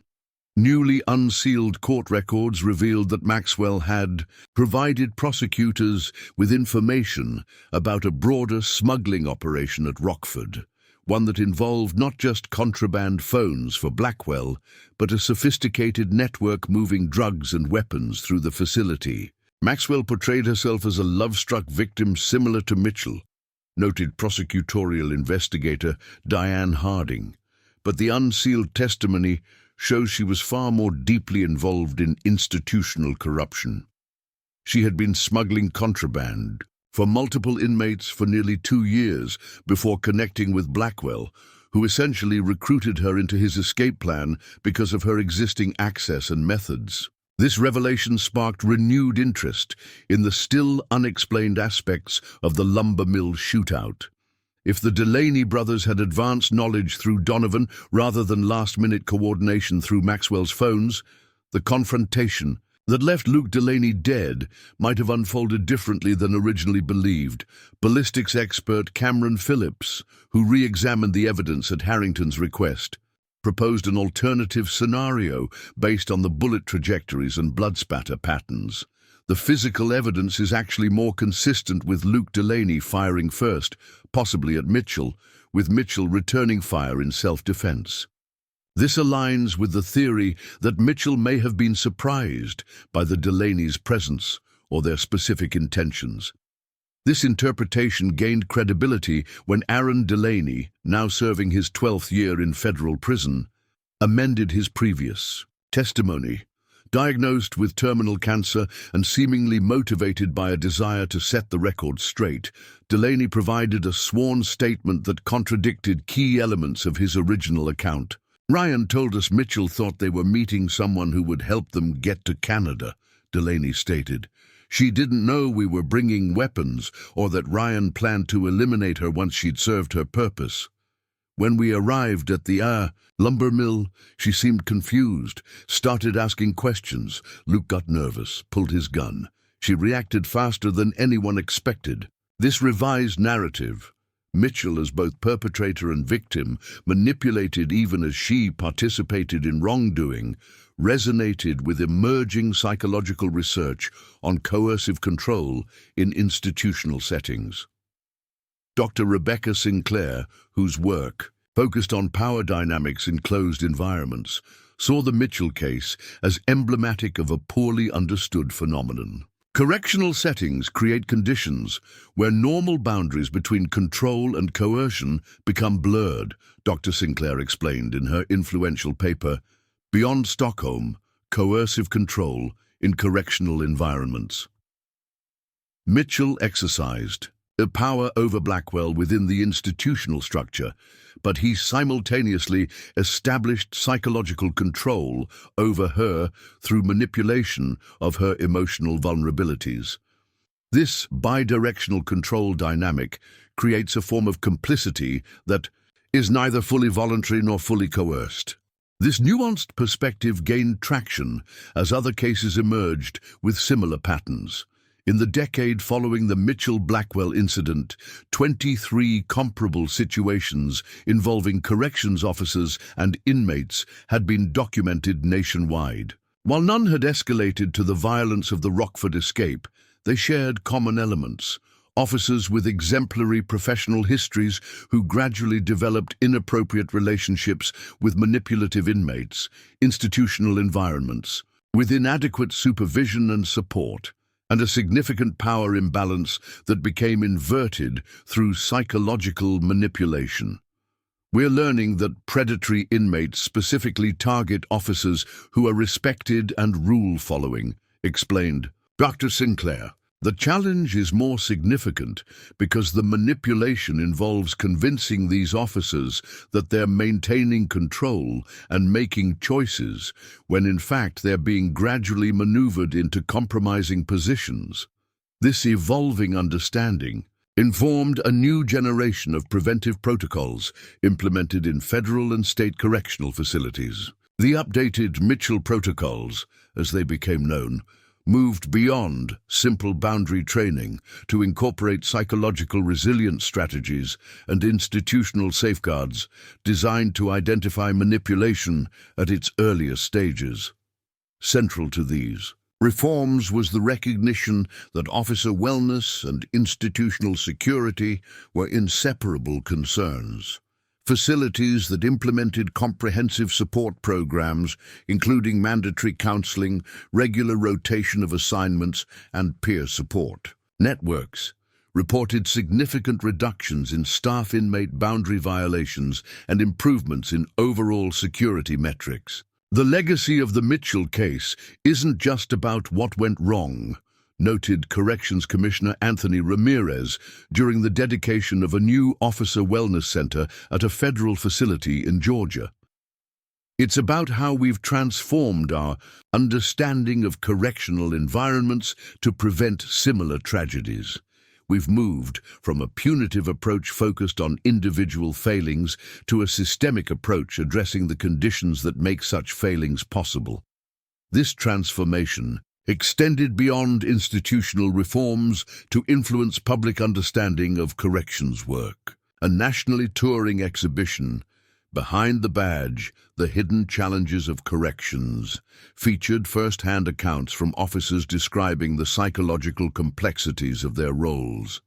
The exhibition, which included a section on the Mitchell case, drew record attendance in cities across the country, helping bridge the gap between public perception and lived reality. Most people think corrections work is primarily physical, maintaining order, preventing violence, said exhibition curator Maria Vasquez. But the officers we interviewed described it as psychological warfare, a constant battle against manipulation, while maintaining their own humanity. That understanding is crucial if we want to support these officers effectively. For those personally connected to the tragedy, the evolving narrative brought complicated emotions. Daniel Mitchell, who had become a leading voice in corrections reform after his sister's death, expressed both validation and frustration at the new revelations. Part of me feels vindicated that Vanessa wasn't quite the calculated conspirator. She was portrayed as, he acknowledged during a private interview with Harrington. But it's also frustrating to learn that evidence was missed, that people who could have prevented this tragedy failed to act. And it doesn't change the fundamental reality that my sister made choices that cost lives, including her own. Mitchell's ex-husband Kevin, who had remarried and relocated to Arizona, declined to participate in Harrington's documentary, but provided a brief written statement. I've spent 10 years trying to reconcile the woman I loved with her actions. These new details don't change the outcome, but they do provide a fuller picture of the person caught in impossible circumstances. I hope they help others avoid similar paths. Barbara Mitchell, now in her 70s, found a measure of peace in the more complex understanding of her daughter's actions. The simple garden she had planted had evolved into a community memorial garden where families affected by corrections-related tragedies could find solace and connection. Nothing brings Vanessa back, she told Harrington during their single brief conversation.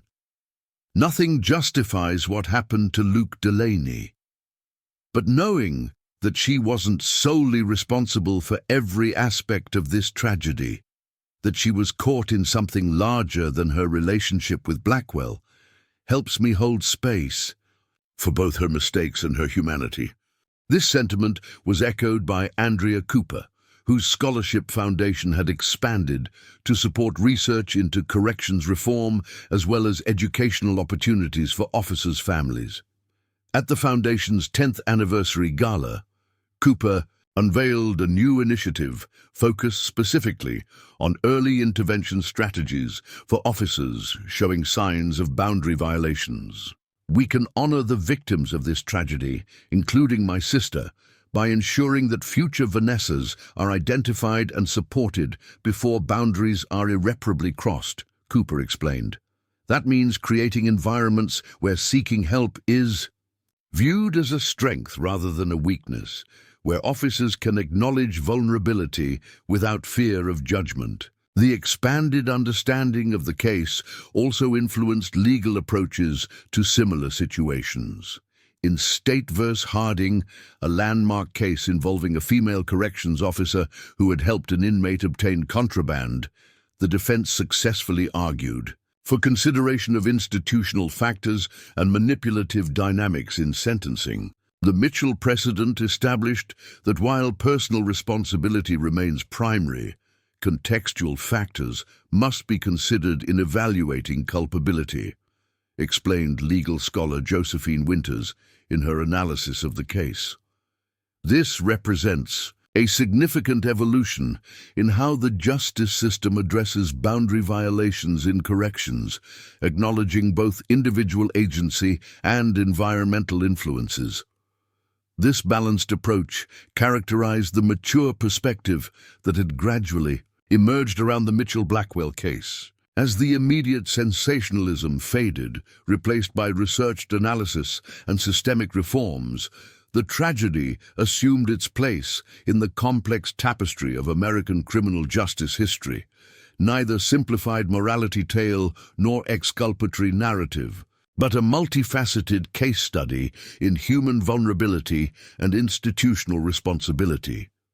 Perhaps the most profound legacy emerged not in policies or protocols, but in the transformed culture of corrections facilities nationwide. In a profession once characterized by stoic silence and a rigid code against acknowledging weakness, a new ethos had taken root, one that recognized the profound psychological challenges of the work and the importance of community in addressing them. "We have a saying now," explained veteran officer Sandra Vasquez during a peer support training session at California's San Quentin State Prison. "Nobody walks alone. If you're struggling, if boundaries are blurring, if an inmate is getting too close, you don't handle it by yourself. That's how we honor those who didn't make it out, by making sure no one else falls through the cracks." This philosophy informed a quiet revolution in how officers approached their work and supported each other. Regular debriefing sessions, once viewed with skepticism, became standard practice in progressive facilities. Officers learned to recognize signs of manipulation, not just in their own interactions, but in colleagues' behaviors, creating a network of mutual support that served as an institutional immune system against boundary violations. The Mitchell case taught us that isolation is where vulnerability thrives, noted psychologist Dr. Marcus Williams, who specialized in correctional staff wellness. By creating genuine community among officers, we establish a bulwark against the psychological isolation that makes manipulation possible. For Jules Harrington, whose documentary The Whole Truth, re-examining the Mitchell-Blackwell case, would eventually win a Peabody Award, the story represented something beyond true. Crime sensationalism, a window into the complex interplay of individual choices and systemic factors that shape human tragedy. "I started this project looking for villains and victims, for a clearer narrative than the official record provided," Harrington reflected in the documentary's final moments. "What I found instead was something messier, but ultimately more important. A recognition that the line between manipulation and being manipulated is rarely as clear as we want it to be. That systems can fail individuals even as individuals fail within systems, and that understanding this complexity is essential if we hope to prevent future tragedies." As the documentary aired on the 10th anniversary of the escape, viewers across the country confronted a story that defied simple categorization, neither exonerating Mitchell nor excusing her actions. The film instead invited a deeper engagement with the human and institutional realities that had converged in tragedy. "We want clean narratives with clear moral lessons," Harrington noted in her director's statement. "But the Mitchell-Blackwell case reminds us that human behavior exists in contexts, that choices are made within constraints, and that preventing tragedy requires addressing both individual responsibility and the environments that shape it." This perspective found resonance in the quiet reflection of those most intimately affected by the events at Rockford Prison. 10 years after shots rang out at an abandoned lumber mill, setting in motion a chain of events that would claim 3 lives and transform countless others, the communities touched by the tragedy had arrived at an understanding that transcended both condemnation and absolution. In Clearwater, where Mitchell had grown up, the annual remembrance ceremony no longer focused exclusively on her actions, but on the broader imperative of supporting those who worked in correctional environments. In the words of Mayor Timothy Rodriguez, who had known the Mitchell family, "For decades, we honor the victims by preventing future tragedies." That means recognizing both personal responsibility and our collective obligation to create systems where good people are supported in making right choices, rather than left vulnerable to making devastating ones. As night fell on the 10th anniversary, Barbara Mitchell stood alone in the community garden she had helped create. Among the flowering plants and memorial stones, a small plaque bore words that perhaps best captured the complex legacy of her daughter's story. "For those who serve in forgotten places, may you never walk alone. For those who fell, may your..." Stories guide us toward compassion without compromise, understanding without excuse, and systems that protect both safety and humanity. In those words lay the essence of what the Mitchell-Blackwell case had come to represent, not just a cautionary tale of boundaries crossed and lives destroyed, but a call to deeper understanding of the human vulnerabilities that exist within institutional structures, and a commitment to addressing both with equal seriousness. "The final measure of justice," Barbara had written in her journal, "isn't just in who we blame, but in what we learn and how we change. Vanessa's choices can't be undone, but perhaps through understanding them more fully, we create something that transcends the tragedy itself." As the Mitchell protocols continued to evolve and expand across the American corrections landscape, that transcendence took shape in concrete reforms, cultural shifts, and a more nuanced understanding of the human dimensions of institutional environments. In this way, a tragedy born of boundary violations ultimately helped establish stronger boundaries, not just between officers and inmates, but between past failures and future possibilities in one of America's most challenging professional contexts. 15 years after the Rockford prison escape, the Pennsylvania State Archives received an unusual donation, a sealed box of materials with instructions that it remain closed until April 17, 2037, the 25th anniversary of the escape. The donor, identified only as a former Rockford employee who wished to remain anonymous, had included a notarized letter explaining that the contents would provide the final pieces of a puzzle that has never been fully assembled. While the box would remain sealed for years to come, its existence sparked renewed interest in a case that had gradually faded from public consciousness. True crime enthusiasts speculated about its contents in online forums. Academics who had studied the case wondered if it might contain evidence supporting or contradicting their theories. And for those whose lives had been directly affected by the events at Rockford, it represented yet another reminder that some stories never truly reach their conclusion. Cases like Mitchell-Blackwell don't end with convictions or even with death, reflected retired FBI Special Agent Carla Winters during a guest lecture at Georgetown University's Criminal Justice Department. They continue to evolve as new information emerges, as cultural perspectives shift, and as the ripple effects touch more lives. In some ways, the sealed archive box is a perfect metaphor for the case itself. We know there's more to the story, but complete understanding remains just beyond our reach.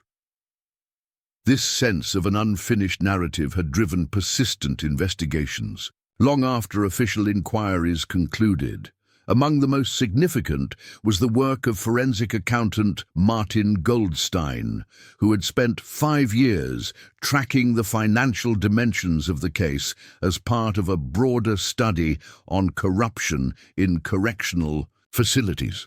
Goldstein's investigation revealed something that had eluded earlier inquiries: a complex money trail connecting Ryan Blackwell to individuals far beyond the prison walls.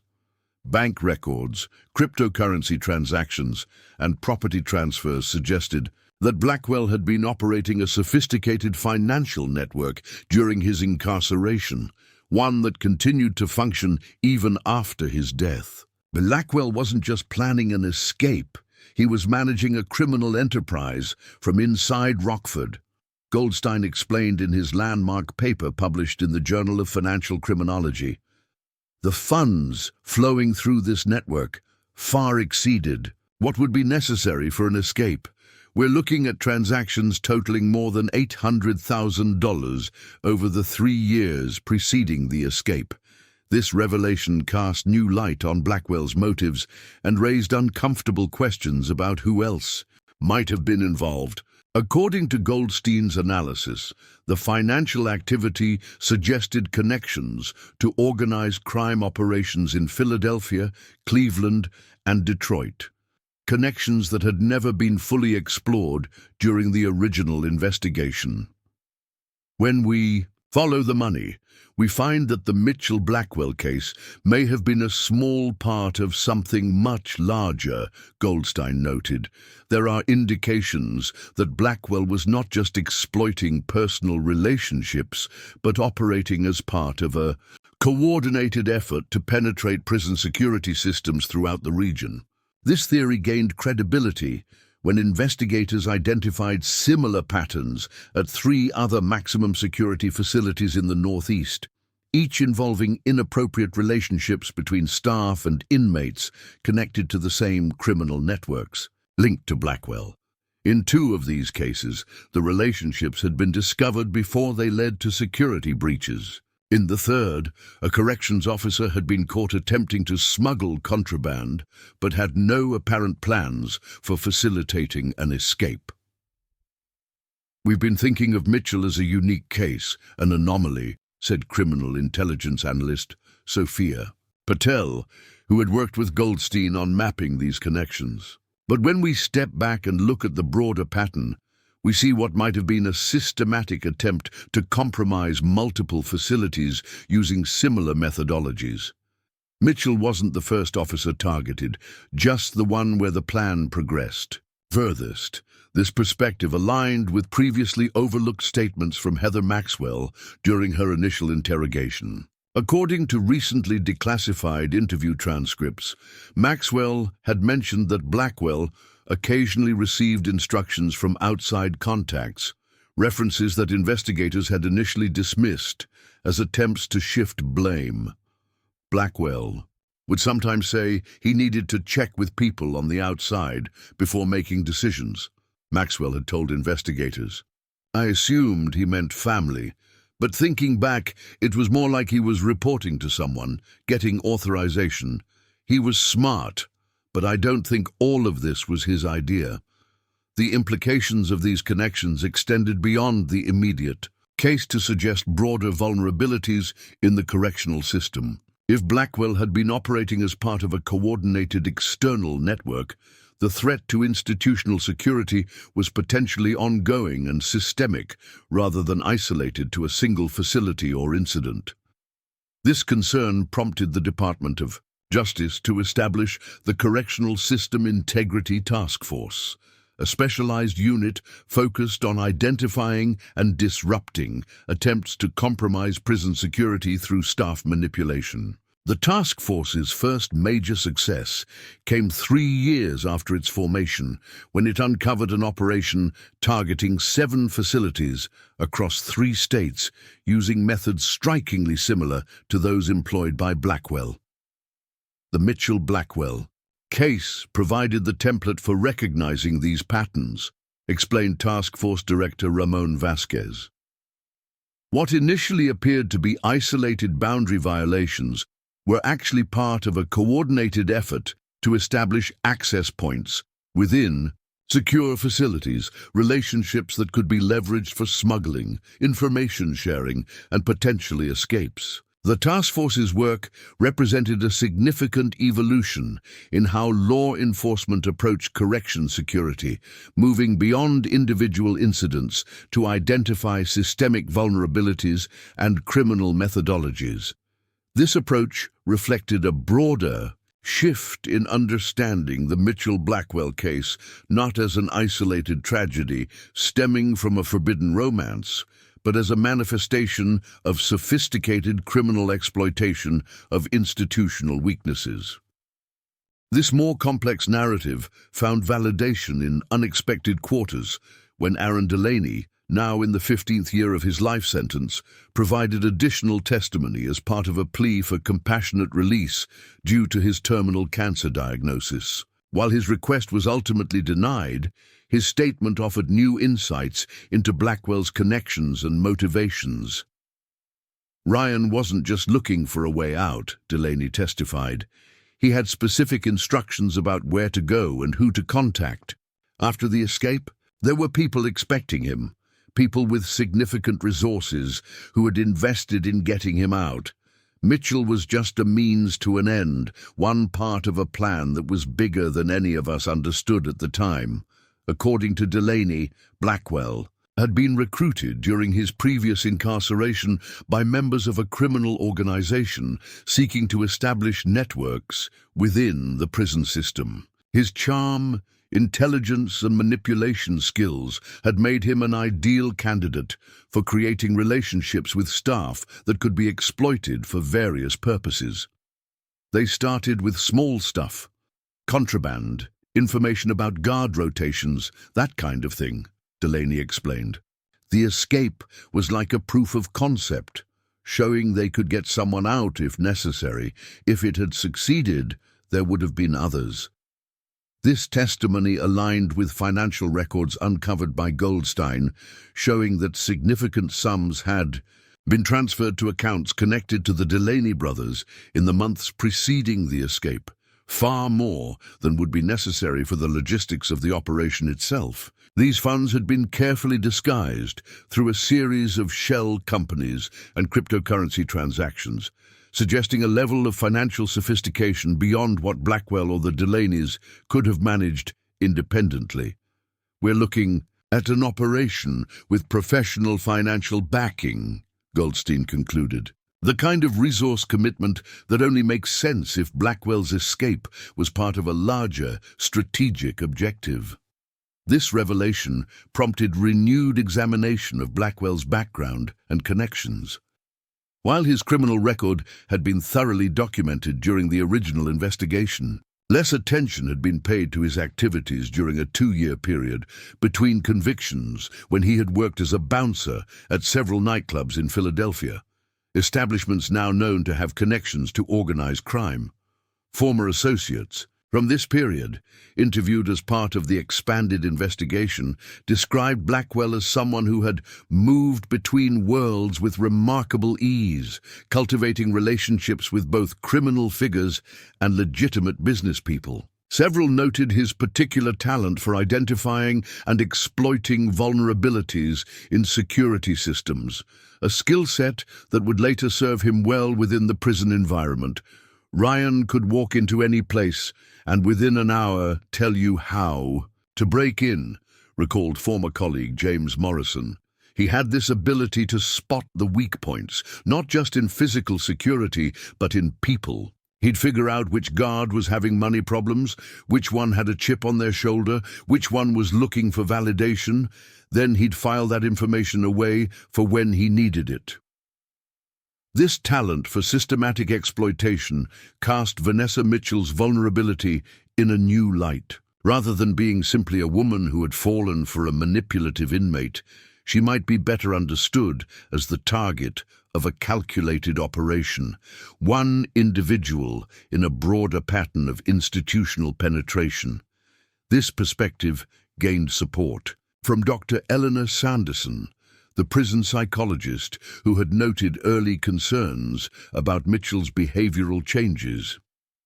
Reviewing her records 15 years after the events, Dr. Sanderson identified a pattern that had not been fully appreciated. At the time, Mitchell wasn't the only staff member showing subtle behavioral changes in that period, Dr. Sanderson noted. At least 3 other officers exhibited similar patterns: shift preferences aligning with Blackwell's movements, increased isolation from colleagues, and defensive responses to routine questions. The difference was degree rather than kind. Mitchell's changes progressed further and faster, but the initial indicators were remarkably consistent across multiple staff members. This observation suggested that Blackwell had been employing a standardized approach to staff manipulation, testing boundaries with multiple potential targets and then focusing resources on those who showed greatest vulnerability. Mitchell, with her background of emotional suppression and professional isolation, had simply proved the most receptive to his methodologies. "It's like an immune system," Dr. Sanderson explained. "Different people have different levels of resistance to the same pathogen." Mitchell didn't have some unique moral failing that others lacked. She simply had fewer psychological defenses against a form of manipulation that was being systematically deployed throughout the facility. This understanding significantly altered the narrative surrounding Mitchell's culpability. While her actions remained her responsibility, the context in which those actions occurred involved a level of calculated exploitation that had not been fully appreciated in earlier analyses. "We've been asking the wrong question," suggested criminal psychologist Dr. Rebecca Sinclair, whose work on coercive control in institutional settings had been influenced by the Mitchell case.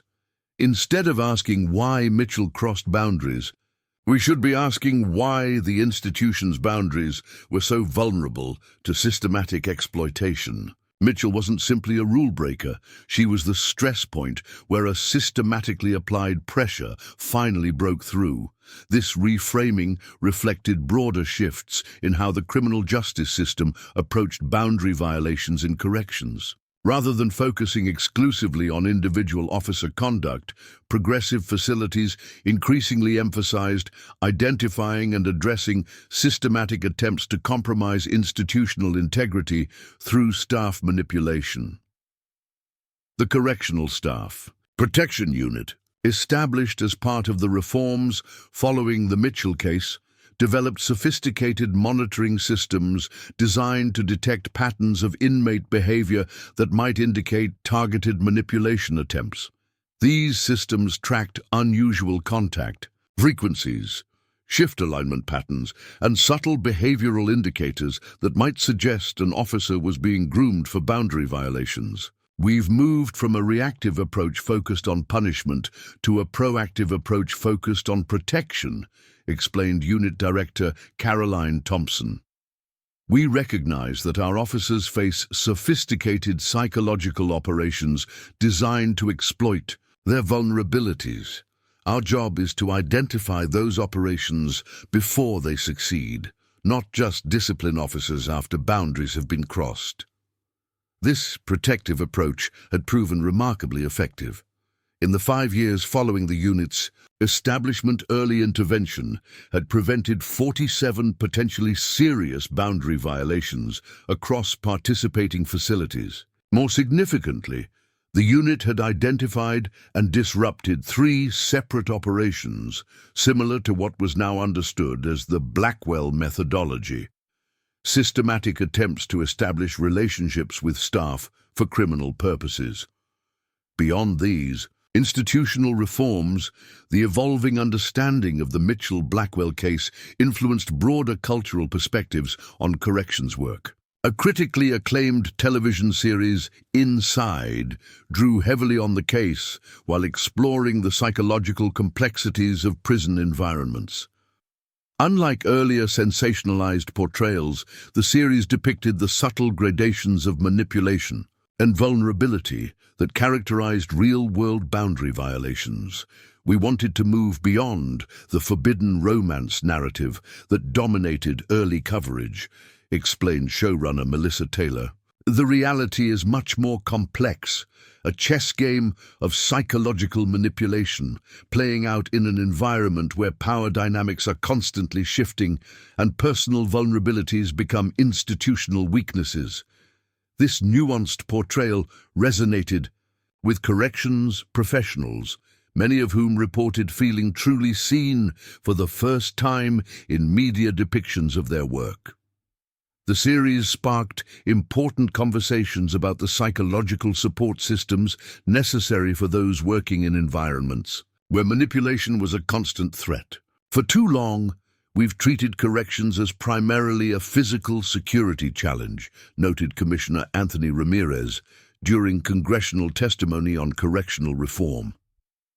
What the Mitchell case ultimately taught us is that psychological security is equally crucial.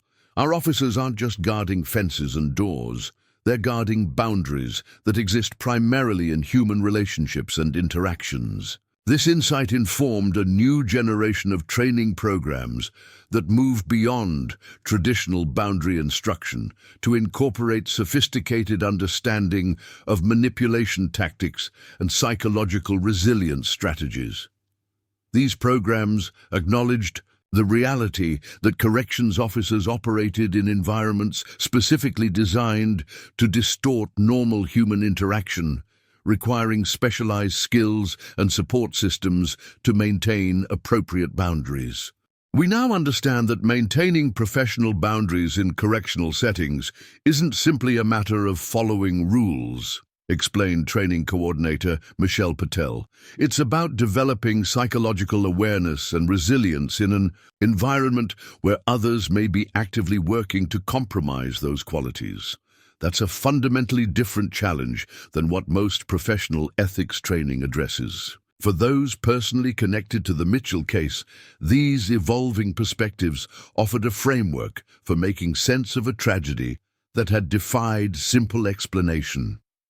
Andrea Cooper, whose scholarship foundation had expanded to support research on staff manipulation and institutional vulnerabilities, found validation in the more complex understanding of her sister's actions. For years, I struggled with the disconnect between the Vanessa I knew and the person depicted in media coverage, Cooper acknowledged during a foundation fundraising event.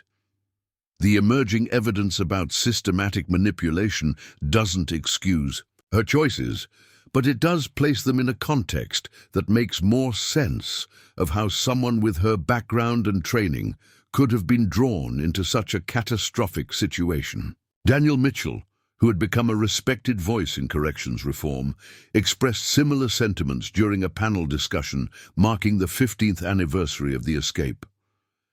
Understanding the systematic nature of what happened doesn't diminish personal responsibility, he noted, but it does shift some of the responsibility to systems that failed to recognize and address the threat. Vanessa made her choices, but she made them in a context where multiple safeguards had already failed. This balanced perspective increasingly characterized public understanding of the case. As sensationalism faded and more nuanced analysis emerged, the Mitchell-Blackwell narrative evolved from a cautionary tale about forbidden romance to a complex case study in institutional vulnerability and criminal exploitation. Barbara Mitchell, now in her advanced years, had reached her own form of reconciliation with her daughter's legacy. The memorial garden she had established had grown into a recognized healing space for families affected by corrections-related tragedies. On the 15th anniversary of the escape, she allowed a single interview, not about the past, but about the ongoing work of the garden and its meaning for those who found solace there. "People come here from across the country," she explained as she tended to spring plantings. "Families of officers who died in the line of duty, families of officers who took their own lives due to work-related trauma, families like ours, where someone crossed boundaries with devastating consequences. What connects us isn't just loss, it's the recognition that corrections work exists in a shadow world most people never see or understand." This theme of making the invisible visible had become central to how the Mitchell case influenced public discourse around corrections. Documentary projects, academic research, and advocacy efforts increasingly focused on illuminating the psychological complexities of environments where power, vulnerability, and manipulation intersected in unique ways. Corrections facilities aren't just physical spaces, they're psychological ecosystems with their own unique dynamics, observed Dr. James Wilson, whose Correct program had been implemented in facilities nationwide. What the Mitchell case ultimately taught us is that understanding and addressing those dynamics isn't just about preventing boundary violations, it's about recognizing the fundamental human elements that security systems alone can never fully address. As anticipation built around the sealed archive box and what it might ultimately reveal, this recognition of the human dimension had perhaps become the most significant legacy of the Mitchell-Blackwell case. Beyond policy reforms, beyond institutional changes, the evolving narrative had fundamentally shifted how the correctional system understood the relationship between security and psychology, between individual actions and systemic vulnerabilities. In Clearwater, where Mitchell had grown up and where her mother still tended the memorial garden, a small museum of correctional history had opened in what was once the town's police station. Among its exhibits was a section devoted to the Mitchell case, presenting it not as a sensationalized tragedy, but as a pivotal moment in the evolution of correctional approaches to staff wellness and security. The exhibit included photos of Mitchell throughout her life, as a serious child, as a college graduate, as a decorated corrections officer. It acknowledged the terrible consequences of her actions, while placing them in the context of the emerging understanding of how she had been systematically targeted and manipulated. Most powerfully, it included testimonials from corrections officers who had been identified as targets of similar manipulation attempts. Officers whose outcomes differed from Mitchell's because of the systems and supports implemented in the wake of her tragedy. I recognized what was happening because of what I'd learned about the Mitchell case, one officer's statement read. When an inmate started showing the same patterns Blackwell had used, alarm bells went off. I reported it immediately, and the manipulation detection team found evidence that I wasn't the only target. They had been systematically attempting to compromise staff using the same methodology. Because of what happened at Rockford, I knew what to look for, and a potential tragedy was prevented. This prevention focus had perhaps become the most meaningful way of honoring those affected by the original tragedy. As understanding of the case evolved from individual moral failure to systemic vulnerability, the emphasis increasingly fell on creating environments where future Vanessa Mitchells would be protected rather than exploited. As Barbara Mitchell reflected during her interview, the sealed box at the archives may someday provide answers to questions we still have about what happened. But the more important questions are about what happens next, how we protect the people who do this difficult, invisible work, and how we create systems where manipulation and exploitation are met with resistance rather than vulnerability. In this evolving narrative, Mitchell herself had become neither villain nor victim, but something more complex, a human being whose tragic choices had ultimately driven profound changes in how an entire profession understood and addressed its unique vulnerabilities. Whatever the sealed archive might eventually reveal, this legacy of prevention and protection had already transformed countless lives, a different kind of justice than courts could provide. But perhaps the most meaningful form possible in the wake of irreversible tragedy, 20 years after Vanessa Mitchell helped Ryan Blackwell escape from Rockford Prison, the case that had transformed American corrections found itself at the center of an unexpected legal battle. The sealed archive box, which had been scheduled to remain closed until 2037, became the subject of intense litigation when a coalition of victims' rights organizations, academic researchers, and media outlets filed a petition arguing that its contents might contain crucial information relevant to public safety and institutional accountability. The anonymous donor, whose identity remained protected by attorney-client privilege, opposed the petition through legal representatives. Their argument hinged on the claim that premature disclosure could endanger individuals still living and compromise ongoing investigations, a suggestion that electrified those who had long suspected there was more to the Mitchell-Blackwell story. than had ever been publicly revealed.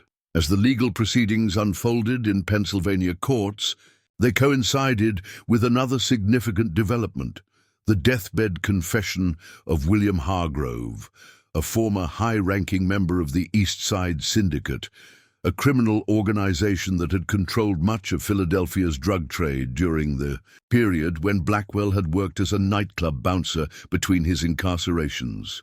Hargrove, dying of liver failure after 17 years in federal prison, provided detailed testimony about the syndicate's systematic infiltration of correctional facilities throughout the Northeast.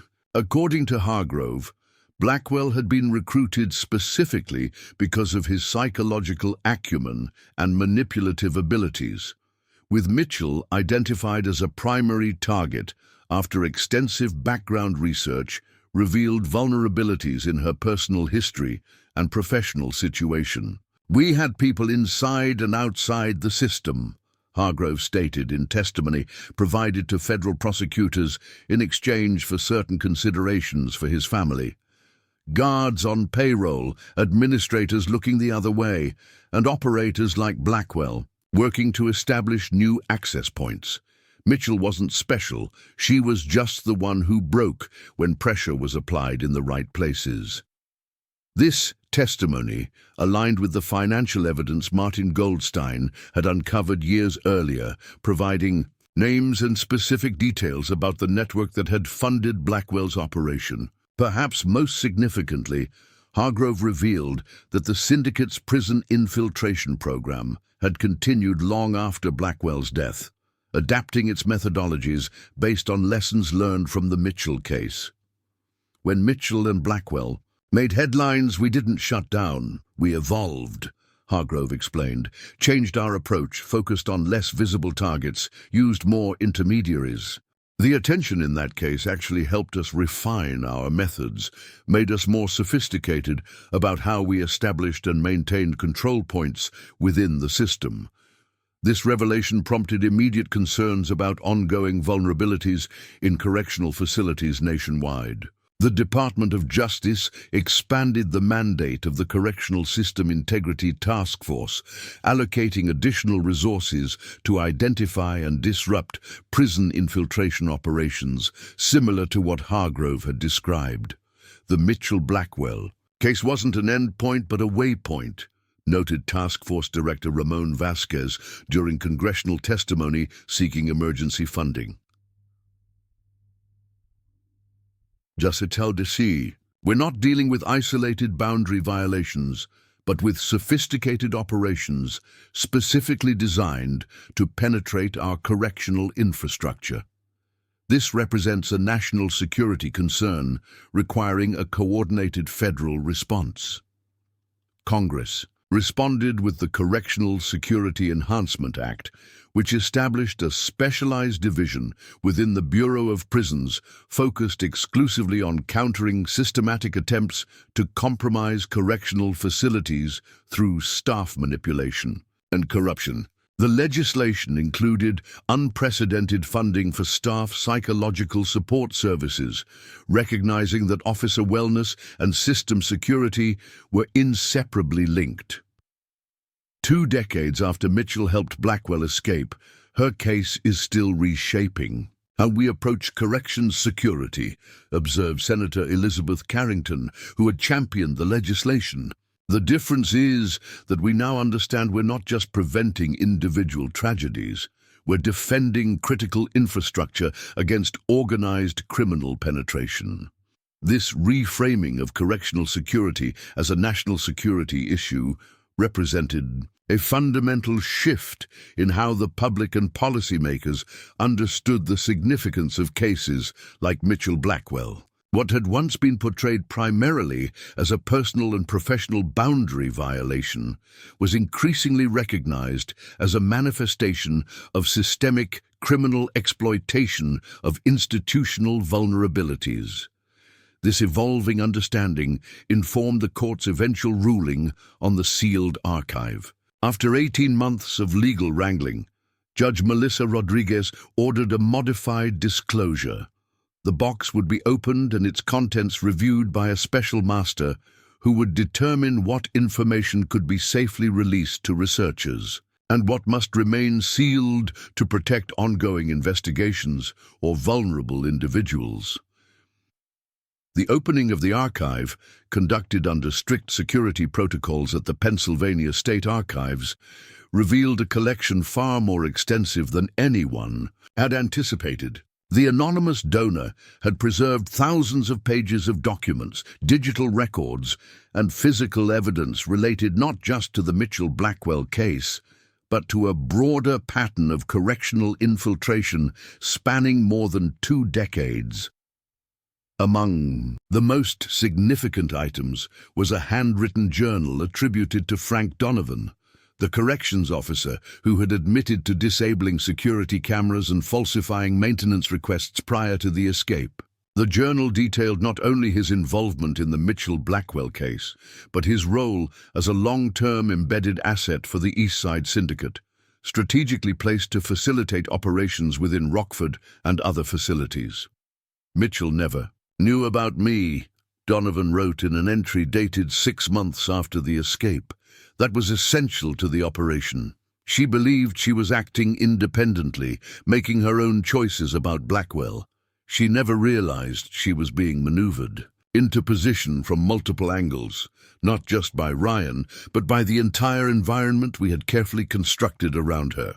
The journal described how Donovan had subtly influenced shift assignments to ensure Mitchell had increased contact with Blackwell, how he had isolated her from potentially supportive colleagues through strategic rumors and work assignments, and how he had created situations that reinforced her growing dependency on Blackwell's attention and validation.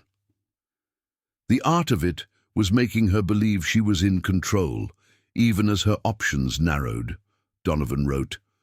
By the time she made the decision to help with the escape, it wasn't really a decision at all, just the inevitable result of 1,000 small manipulations that had eliminated all other paths forward. This revelation fundamentally altered understanding of Mitchell's culpability. While her actions remained her responsibility, the context in which those actions occurred involved a level of calculated manipulation far beyond what had previously been recognized. A coordinated operation designed to compromise not just her professional boundaries, but her entire decision-making process. The archive also contained financial records confirming Hargrove's testimony about the syndicate's investment in prison infiltration operations. These documents revealed payments not just to Donovan and the Delaney brothers, but to at least 7 other Rockford employees, creating a network of compromised staff who had facilitated various aspects of Blackwell's activities and the eventual escape plan.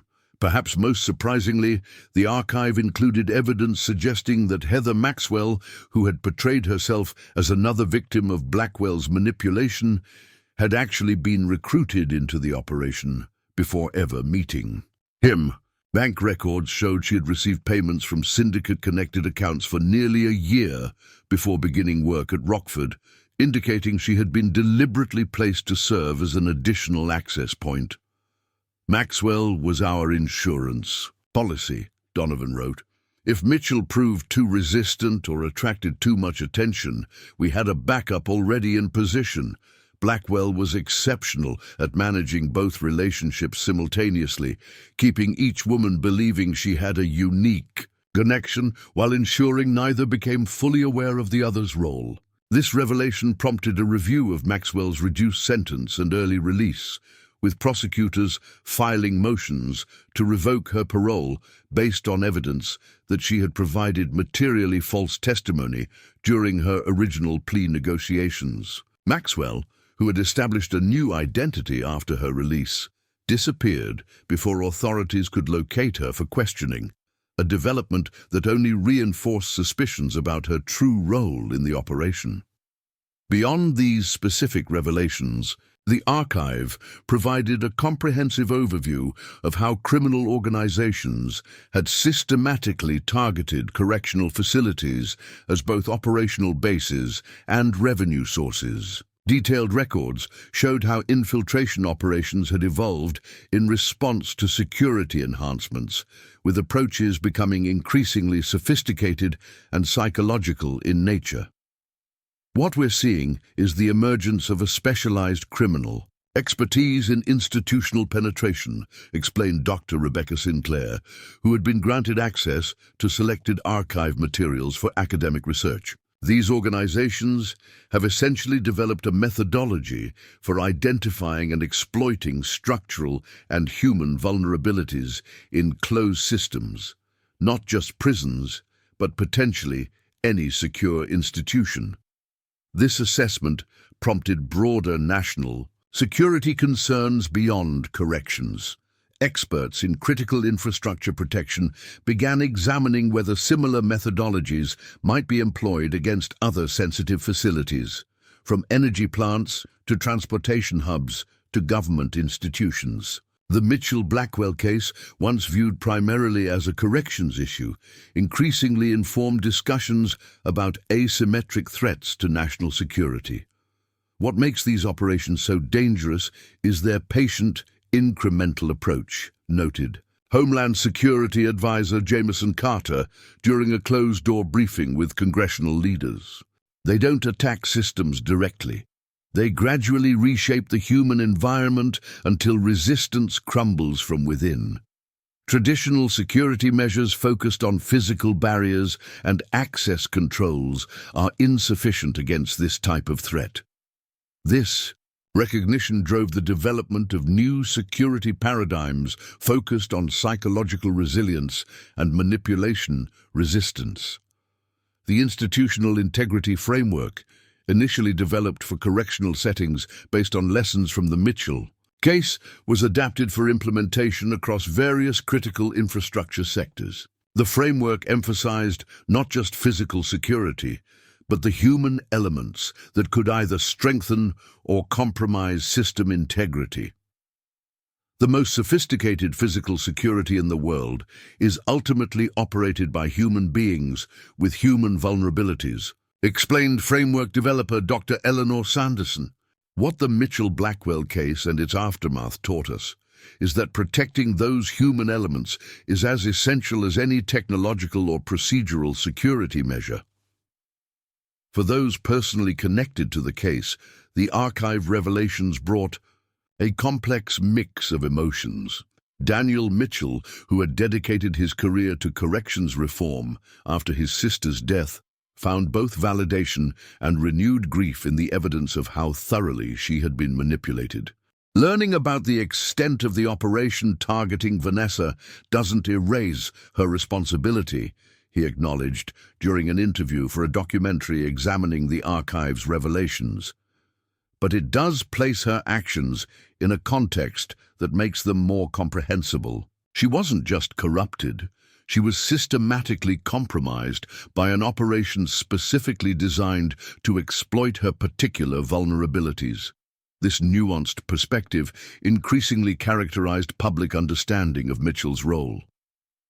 While she remained responsible for her choices, the emerging evidence of how thoroughly those choices had been shaped by external forces allowed for a more complex assessment of her culpability. In legal terms, this understanding informed how similar cases were prosecuted and sentenced, with courts increasingly considering evidence of systematic manipulation as a mitigating factor in boundary violation cases. The Mitchell family, with the support of legal experts specializing in posthumous justice, filed a petition for a symbolic modification of Vanessa's official records. While not seeking to overturn findings of wrongdoing, the petition requested acknowledgement of the contextual factors revealed by the archive, specifically that Mitchell had been the target of a sophisticated criminal operation rather than simply an officer who had fallen for an inmate. After careful consideration, the Pennsylvania Board of Corrections approved a modified finding that maintained Mitchell's responsibility for her actions while acknowledging the extraordinary and previously unrecognized factors that had influenced her decision-making. This nuanced approach established an important precedent for how similar cases would be understood and addressed in the future. Beyond these legal and policy developments, the archive revelations inspired new approaches to supporting corrections officers facing manipulation attempts. The Mitchell Protocol, already implemented nationwide, was expanded to incorporate specific counter-manipulation strategies based on insights from the archive. These strategies focused not just on maintaining boundaries, but on recognizing and responding to the subtle psychological tactics that had been employed against Mitchell and others. We now train officers to identify not just obvious manipulation attempts, but the environmental factors that make manipulation more effective, explained Michelle Patel, who directed officer resilience training at the National Corrections Academy. Isolation from colleagues, unusual shift patterns, special assignments, these can be warning signs of a systematic attempt to create vulnerability.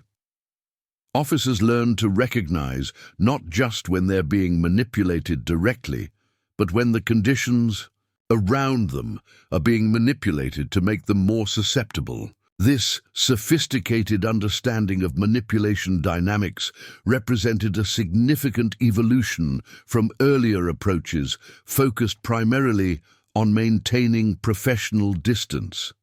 The new paradigm acknowledged the reality that corrections officers operated in environments specifically designed to distort normal human interaction, requiring specialized skills and support systems to maintain appropriate boundaries. "We've moved beyond simply telling officers what not to do," noted Dr. James Wilson, whose CORET program had been expanded based on archive insights. "We're now giving them the psychological tools to understand why and how their boundaries might be compromised, and the institutional support to maintain those boundaries even under sophisticated pressure." The effectiveness of these approaches was demonstrated in a nationwide study conducted 5 years after the archive's partial release. Facilities implementing the enhanced Mitchell Protocol reported a 78% reduction in staff inmate boundary violations and a 64% increase in early reporting of manipulation attempts. More significantly, officer wellness measures showed substantial improvements, suggesting that the support systems were beneficial beyond their security implications. "What we're seeing is a virtuous cycle," explained study lead Dr. Margaret Chen. "As officers feel more supported and less isolated, they become less vulnerable to manipulation. As they become less vulnerable, security improves. As security improves, stress decreases. Each element reinforces the others, creating a more resilient institutional environment." This holistic approach to correctional security embodied perhaps the most significant legacy of the Mitchell-Blackwell case and its ongoing revelations. What had begun as a seemingly straightforward boundary violation had evolved into a comprehensive reassessment of how human and institutional factors intersected in secure environments. A reassessment that continued to yield insights and improvements 2 decades after the original events. For Barbara Mitchell, who had lived to see her daughter's case transform from scandal to case study to security paradigm, the archive revelations provided a measure of peace in her final years. While they couldn't erase the tragedy or its consequences, they offered a framework for understanding that acknowledged both personal responsibility and contextual complexity. "I always knew there was more to the story," she told Daniel during what would be their final conversation before her death at age 86. "Not excuses, but explanations. Vanessa made terrible choices, but she made them in a situation designed to ensure she would make exactly those choices.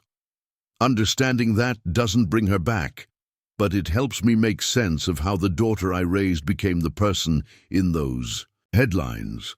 This balanced perspective increasingly characterized how the Mitchell-Blackwell case was presented in professional training and academic contexts. Rather than simplifying the narrative to either condemn or exonerate Mitchell, Educational approaches emphasize the complex interplay of individual choices and systemic factors, both personal responsibility and institutional vulnerability.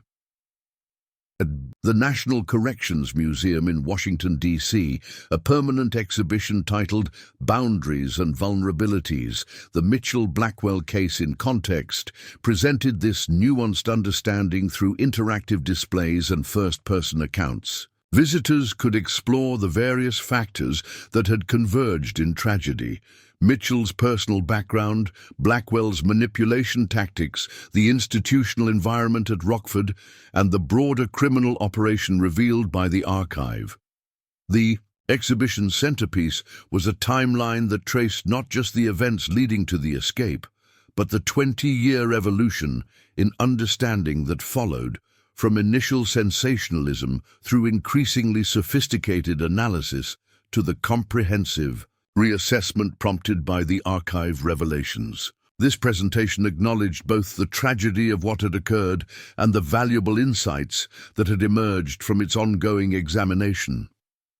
Perhaps most powerfully, the exhibition included testimonials from corrections officers who had benefited from the reforms implemented in the wake of the Mitchell case. Their stories provided concrete examples of how improved understanding and support systems had protected individuals from similar manipulation and prevented potential tragedies. I recognized what was happening because of what I'd learned about Vanessa Mitchell, one officer's testimony read. When an inmate started creating situations where I was isolated from colleagues, when shift changes suddenly had me working more closely with him, when I found myself feeling validated by his attention in ways I wasn't experiencing elsewhere, I knew these were warning signs. I reported it immediately, and investigation revealed it wasn't random.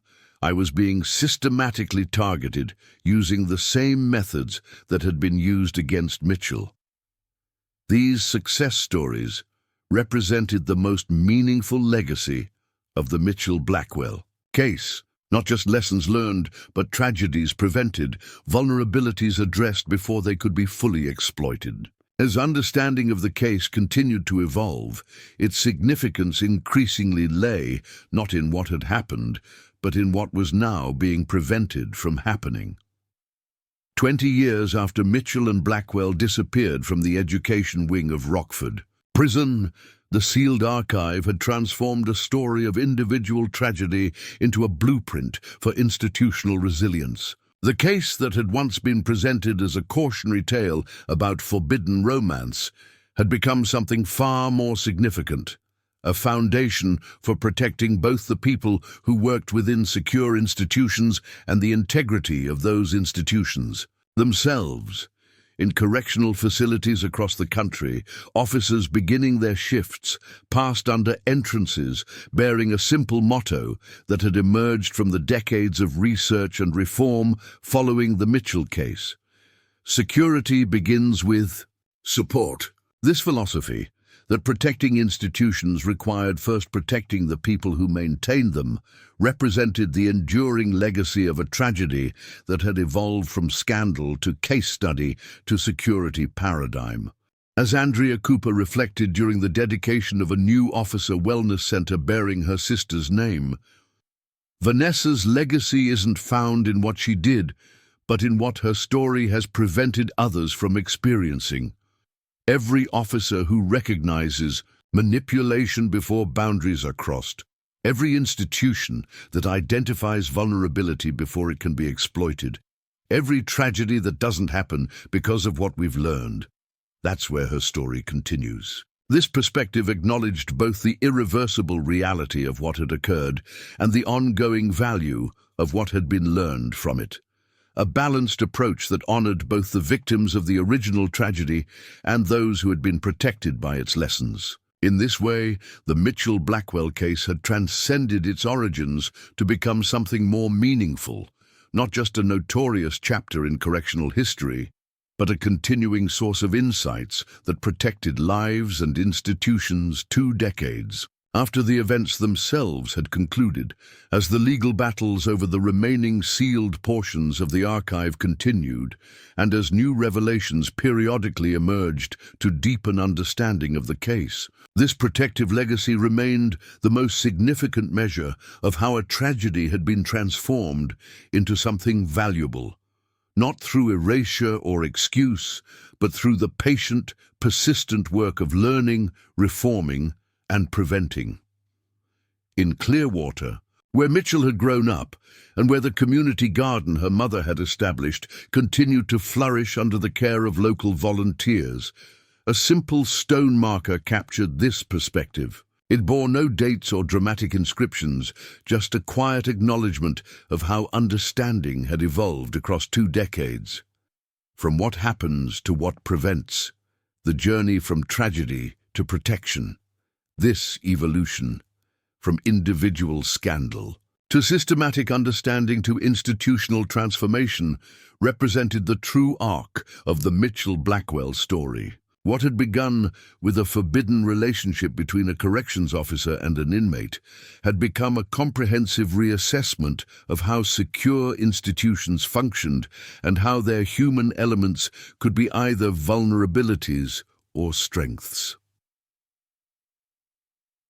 20 years after Mitchell made the fateful decision that would cost her life and forever alter countless others, her story continued to protect those who now walked the corridors of facilities where similar manipulation attempts persisted, but increasingly failed. Not because human vulnerability had decreased, but because understanding and supporting that vulnerability had become central to how correctional institutions operated. In this way, the tragedy had yielded something no court could mandate and no policy could legislate.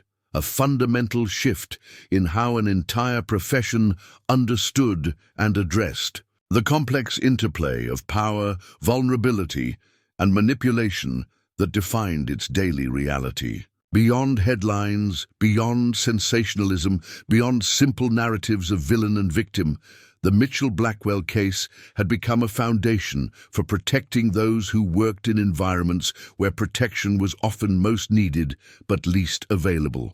As the 25th anniversary approached and anticipation built about what final revelations the fully unsealed archive might eventually provide, this protective legacy stood as the most meaningful measure of how a tragedy had been transformed, not into something less painful or consequential, but into something that prevented similar pain for others. In the words Barbara Mitchell had inscribed in the Garden guestbook shortly before her death, understanding doesn't change what happened, but it can change what happens next. That's the only justice still possible. Up next, you've got 2 more standout stories right on your screen. If this one hits the mark, you won't want to pass these up. Just click and check them out. And don't forget to subscribe and turn on the notification bell so you don't miss any upload from us.